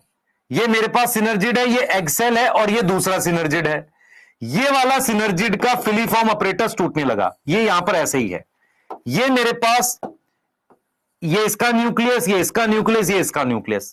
यहां पर प्लाज्मोडेस्मेटा कनेक्शन है। इधर देख बेटा, यहां कनेक्शन, यहां कनेक्शन, यहां कनेक्शन, यहां कनेक्शन। पोलन ट्यूब जो आई है वो उस सिनर्जिड के वहां से एंटर करेगी, जो जैसे ये टूट गया, ये मेल ये टूट गया, ये दो मेल गैमेट है। तो पोलन ट्यूब किसी एक या दो, किसी एक सिनर्जिड से एंटर करती है। पोलन ट्यूब किसी एक में एंटर करेगी, इसमें या इसमें, यहां तक समझ आ रही है? और फिर इसमें मेल गैमेट छोड़ देगी। आप ये देखोगे कि किसी एक में एंटर करके पोलन ट्यूब ने अपने मेल गैमेट को यहां छोड़ दिया ऐसे, और उसका वो वेजिटेटिव सेल का न्यूक्लियस खत्म हो गया। पोलन ट्यूब इस तरीके से एंटर करके फट गई है और उसने क्या किया है? दोनों मेल गैमेट यहां छोड़ दिए हैं। यहां पर ये और ये प्लाज्मोडेस्मेटिक कनेक्शन है। ये इसका न्यूक्लियस है, ये इसका न्यूक्लियस, ये इसका न्यूक्लियस, ये पोलर न्यूक्लियर, ये एंटीपोडल है। ये देख बेटा, यहां बनाया नहीं हमने, एंटीपोडल बना देते हैं। इधर देख सर, एक मिनट दिखा दो लिखना, इधर ध्यान देना बेटा, देख मेरी बात सुन। ये सिनर्जिड में रिलीज हो गया, ये क्या है? ये क्या है सर? सिनर्जिड है, ये इसमें रिलीज हो गया। अब ये वाला मेल गैमेट एग सेल में चला गया यहां, और ये वाला मेल गैमेट चला जाता है यहां सेंट्रल सेल में। ये दोनों क्या है? ये दोनों मेल गैमेट थे। ये क्या थे बेटा? ये क्या थे हमारे पास? ये मेल गैमेट थे। और पोलन ट्यूब फट जाती है अंदर जाके, ऐसे बस्ट हो जाती है। यस, आपको समझ में आ रहा है? और मैं ये एक चीज कह रहा हूं कि ये इस पे फिलीफॉर्म ऑपरेटर्स है, ये यहां से टूटने लगता है, वो पोलन ट्यूब को अपनी तरफ बुलाता है। ये क्लियर है बेटा? ये क्लियर है? तो हम क्या पढ़ रहे हैं? हम देख, ये डीजनरेट कर रहा है, ये डीजनरेटिंग किसका न्यूक्लियस है? Nucleus of VC. अब ये टूट जाएगा, ये टूट जाएगा एंट्री से जस्ट पहले। तो हम यहां पर यही समझा रहे हैं आपको कि हमारे पास क्या होता है बेटा? पोलन ट्यूब को गाइड करता है कौन? Guide filiform apparatus. Filiform apparatus guide कर रहा है फॉर एंट्री। अब यहां पर जो ये मूवमेंट होती है उसको हम लिखते हैं कीमो। कीमो मतलब केमिकल रिलीज करता है। Tropic movement. मेरी बात सुनो, मूवमेंट दो होती है, एक टैक्टिक पढ़ी थी तुमने क्लास 10 में, एक ट्रॉपिक पढ़ी थी। ट्रॉपिक में ग्रोथ भी होती है। जैसे मान लो कोई प्लांट है, लाइट के लिए, लाइट को देखा ऐसे बेंड कर गया, ग्रोथ नहीं हुई, सिर्फ बेंड करा है, तो उसे कहेंगे फोटोटैक्टिक मूवमेंट। लेकिन वो ग्रो करके बेंड किया, फोटोट्रॉपिक। ऐसे ही केमिकल की तरफ सिर्फ बेंड करे, कीमोटैक्टिक। यस, ग्रो कर रहा है, ट्रॉपिक। यस, तो कीमोट्रॉपिक मूवमेंट हो रही है। ठीक है, हाँ, अब देखो क्या होगा। Any one of the synergid, any one of the synergid, कोई एक सिनर्जिड जो होगा वो स्टार्ट डीजनरेटिंग, वो टूटने लगेगा before entry of pollen tube. वहीं से पॉलन ट्यूब एंट्री करेगी, entry of pollen tube. Yes, और पॉलन ट्यूब कहां से एंटर करती है? माइक्रोपाइल से। पॉलन ट्यूब कहां से एंटर करती है? Enter from micropyle. कहां से एंटर करती है? माइक्रोपाइल से। मतलब यहां से पॉलन ट्यूब एंटर करेगी, ये डीजनरेट कर जाएगा। बिफोर एंट्री, बिफोर एंट्री क्या होगा? देख मेरी बात समझ ध्यान से बेटा, इन दोनों सिनर्जिड में से कोई एक टूटने लगेगा, टूट कर ये इसको अपनी तरफ बुलाएगा। पॉलन ट्यूब एंटर करने से पहले, किसमें एंटर करने से पहले? एम्ब्रियो सैक से। तो before entry of pollen tube, किसके अंदर? Tube into embryo sac. Embryo sac के अंदर एंट्री से पहले कौन डीजनरेट कर जाएगा? वेजिटेटिव सेल का न्यूक्लियस का कोई काम नहीं है, वो क्या कर गया? डीजनरेट कर गया, वो टूटकर खत्म हो गया। यहां तक समझ में आ रही है? यहां तक समझ में आ रही है बेटा? वेजिटेटिव सेल का काम था उसको यहां तक लाना, वो अपना काम खत्म कर चुका, उसको खत्म हो जाना चाहिए। अब दो मेल गैमेट का काम है, फिलीफॉर्म अपरेटस की मदद से एंट्री होती है। यस और नो? Yes sir. क्लियर है? Yes sir. ठीक है, क्लियर है बेटा? देख लो, देख लो, सही है। और आपको ये चीज समझनी पड़ेगी, मैं एक्स्ट्रा लिखवा रहा हूं यहां पर। अब जब एक्स्ट्रा नहीं लिखवा रहा, मतलब काम का ही है। हमारे पास जब पॉलन ट्यूब एंटर करती है तो पॉलन ट्यूब क्या करेगी? पॉलन ट्यूब जब एंटर करती है तो एंटर करेगी किसी एक सिनर्जिड में, enter into any one of the synergid. किसी एक सिनर्जिड में एंटर करती है, किसी भी एक सिनर्जिड में क्या करती है? एंटर करती है। इन दोनों में से किसी एक में एंटर करती है और रिलीज करती है क्या? Release both male gamete, both male gamete. मैं आपसे एक सवाल पूछूंगा, मुझे उसका आंसर देना। देखो, पॉलन ट्यूब क्यों फट जाती है? क्योंकि पॉलन ट्यूब के अंदर हाइपरटोनिक कंडीशन होती है, सिनर्जिड में से पानी एंटर करता है और वो फट जाती है। तो पॉलन ट्यूब क्या करती है? पॉलन ट्यूब क्या करती है? बर्स्ट ओपन होती है, बर्स्ट ओपन होती है पॉलन ट्यूब। अब क्या होगा बताओ? एक मेल गैमेट कहां मूव करेगा? वन मेल गैमेट कहां मूव करेगा? यहां पे क्या बताया बेटा? देख, एक मेल गैमेट कहां, देखो एक मेल गैमेट कहां मूव किया? ये एग सेल है, एग सेल में, और ये कौन सा सेल है? सेंट्रल सेल है। यस और नो? तो एक मेल गैमेट कहां मूव किया? Move into egg cell, and another male gamete कहां एंटर करेगा? एंटर इनटू, हाँ बेटा, सेंट्रल सेल। यस, यस, ठीक है। एक एंटर किया है किसमें? एग सेल में। दूसरा एंटर किया है किसमें? सेंट्रल सेल में। ठीक है,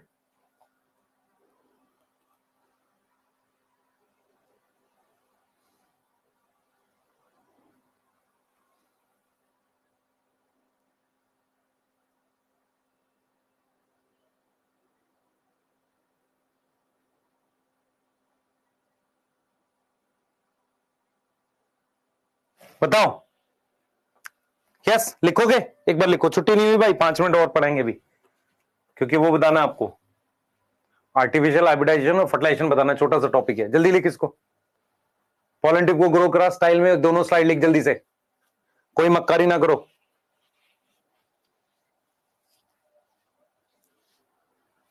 जल्दी करो, हाँ, खाली मक्कारी करते हो। सिनर्जी डीजनरेट कैसे होगा बेटा? डीजनरेट कैसे होता है कि जब पॉलन ट्यूब पॉलिनेशन हो जाता है ना, उसके बाद एक सिनर्जिड अपने आप टूट रहा होता है दोनों में से रैंडम, तो उधर से ही पॉलन ट्यूब एंटर करती है। यस, लिख लो ये वाला लिख ले, अगला लिख लो, ये लिख लो बेटा, ये लिख ले। यस, ये लिख ले, 1 मिनट दे बस, लिख लो जिसको लिखना होता है।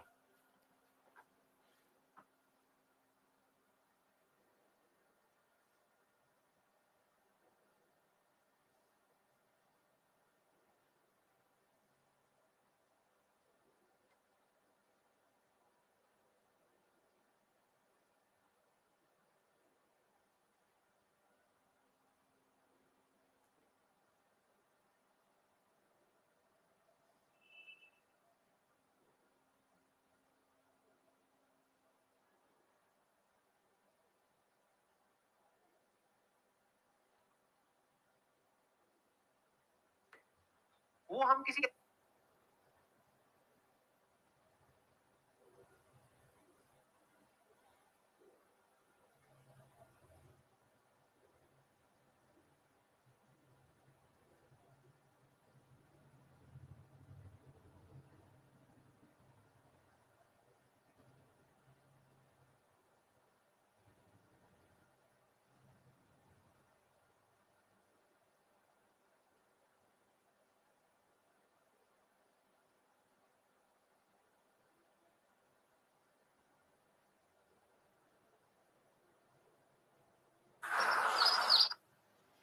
ठीक है, चलिए आगे चलते हैं।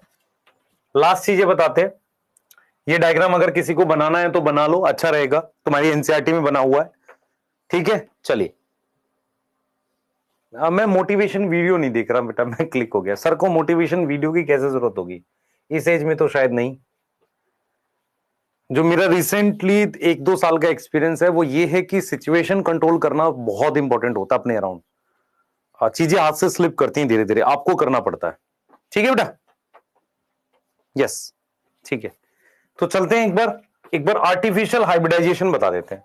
आर्टिफिशियल हाइब्रिडाइजेशन का सिंपल मीनिंग होता है कि आप क्या कर रहे हैं, किसी प्लांट के पॉलन को अपनी मर्जी से किसी दूसरे पे ट्रांसफर कर रहे हैं, उसे आर्टिफिशियल हाइब्रिडाइजेशन कहते हैं। आर्टिफिशियल हाइब्रिडाइजेशन का क्या मतलब होता है बेटा, हम क्या करते हैं, ट्रांसफर करते हैं पॉलन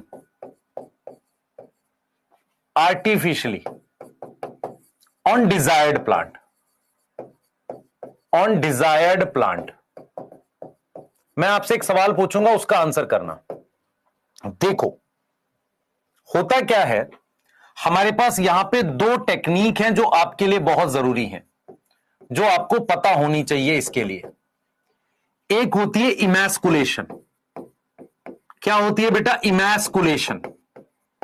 इसको मैस्कुलेशन का मतलब है यहां पर मेल, इमैस्कुलेशन मतलब रिमूवल। हम रिमूवल करते हैं एंथर का, उसको कहते हैं इमैस्कुलेशन। यस और नो? Yes sir. दूसरी टेक्निक होती है बैगिंग। बैगिंग में क्या करते हैं, जैसे ये मेरे पास एंथर है इस प्लांट का, इस एंथर को मैंने काट दिया, दैट इज इमैस्कुलेशन। बैगिंग होता है कवर करते हैं स्टिग्मा को या पूरे ही पिस्टिल को, किससे, with the help of butter paper. Help of butter paper होता है एक। कब करते हैं, फर्टिलाइजेशन से पहले या बाद में? हाँ भाई, कब करेंगे, बिफोर फर्टिलाइजेशन और आफ्टर दोनों, एंड आफ्टर दोनों टाइम पे करते हैं। अब देखो मैं क्या करना चाह रहा हूं, ये एक बाइसेक्सुअल प्लांट है, बाइसेक्सुअल फ्लावर है इसमें, ध्यान से देखिए बेटा, बाइसेक्सुअल फ्लावर है। ये इसका एंथर है, ये इसका स्टिग्मा है, ये इसका एंथर है, ये इसका स्टिग्मा है। मैं ये चाह रहा हूं कि इसका पॉलन, ध्यान सुनिए बेटा, इसका पॉलन इस पे डाल दूं, तो इसके एंथर को रिमूव करूंगा, इसके एंथर को रिमूव कर दूंगा। जैसे ही वो बिफोर मैच्योरिटी वो मैच्योर हो उससे पहले मुझे क्या करना पड़ेगा, इसके एंथर को रिमूव करना पड़ेगा और इसके स्टिग्मा को कवर कर देंगे, इसके पिस्टिल को क्या कर देंगे, इसके पिस्टिल को कवर कर देंगे। उससे क्या होगा, उससे सेल्फ पॉलिनेशन नहीं होगी, सेल्फ पॉलिनेशन नॉट अकर। यहां पर सेल्फ पॉलिनेशन को हम लिखते हैं कंटैमिनेशन। कंटैमिनेशन का मतलब होता है, सुन बेटा, कोई अनडिजायरेबल चीज, जैसे इसका पॉलन डिजायरेबल नहीं, हम नहीं चाहते, इसलिए उसे हम लिखेंगे कंटैमिनेशन। तो हम अपनी मर्जी से डालना चाह रहे हैं, तो ये हम कैसे करेंगे, आर्टिफिशियल। यहां पर हम क्या करेंगे, आर्टिफिशियल पॉलिनेशन करेंगे, ब्रश से कर देते हैं। एक ब्रश होता है जिससे पेंटिंग करते हैं, उससे लेकर इधर कर देते हैं यहां पे।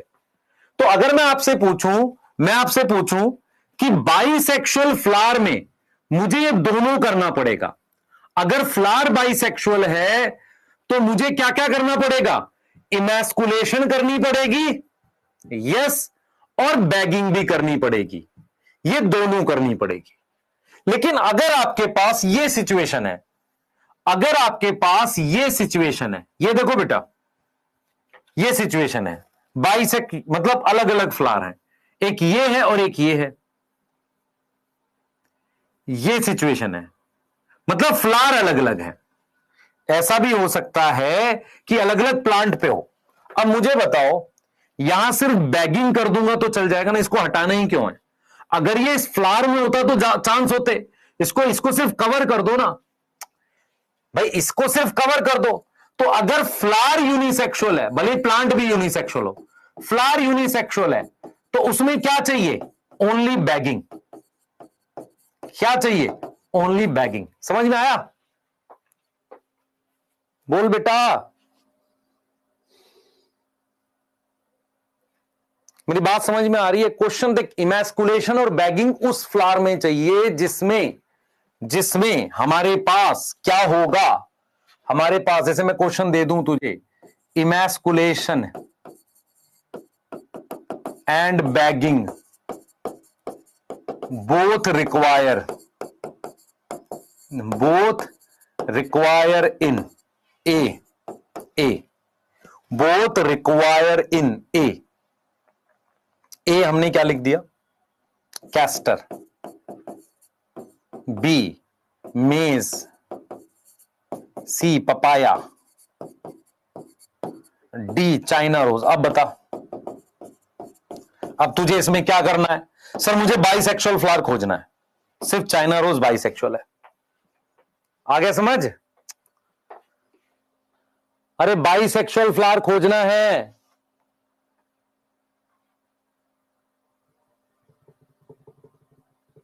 यस, ए नहीं आ सकता, वहां पे तुम्हें इमैस्कुलेशन की जरूरत नहीं है। क्यों हटाओगे एंथर, सिर्फ कवर करो स्टिग्मा को।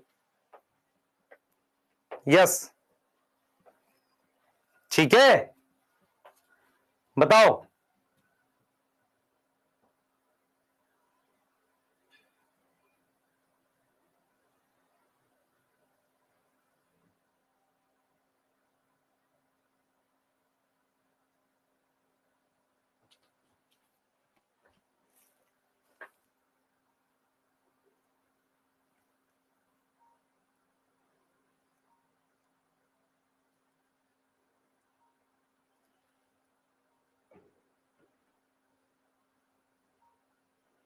ठीक है बेटा, कर लोगे? चलो, चांसेस है कि कल एक लेक्चर आएगा रिकॉर्डेड, वही एक आपको थर्सडे तक देखना है, तो अपने वो स्टार्ट कर पाएंगे जेनेटिक्स। ठीक है, चलिए कल मिलते हैं। कल फर्टिलाइजेशन, पोस्ट फर्टिलाइजेशन, बेटा छोटे टॉपिक है, फर्टिलाइजेशन तो बहुत छोटा सा है, मेन है एम्ब्रियो डेवलपमेंट, एंडोस्पर्म डेवलपमेंट, और फ्रूट हम पढ़ चुके हैं। फ्रूट पढ़ चुके हैं कि नहीं मॉर्फोलॉजी में? यस, तो मेन सीड बढ़ाना है। ठीक है, चलिए मिलते हैं नेक्स्ट लेक्चर में। यस, चलो बाय, थक गया मैं।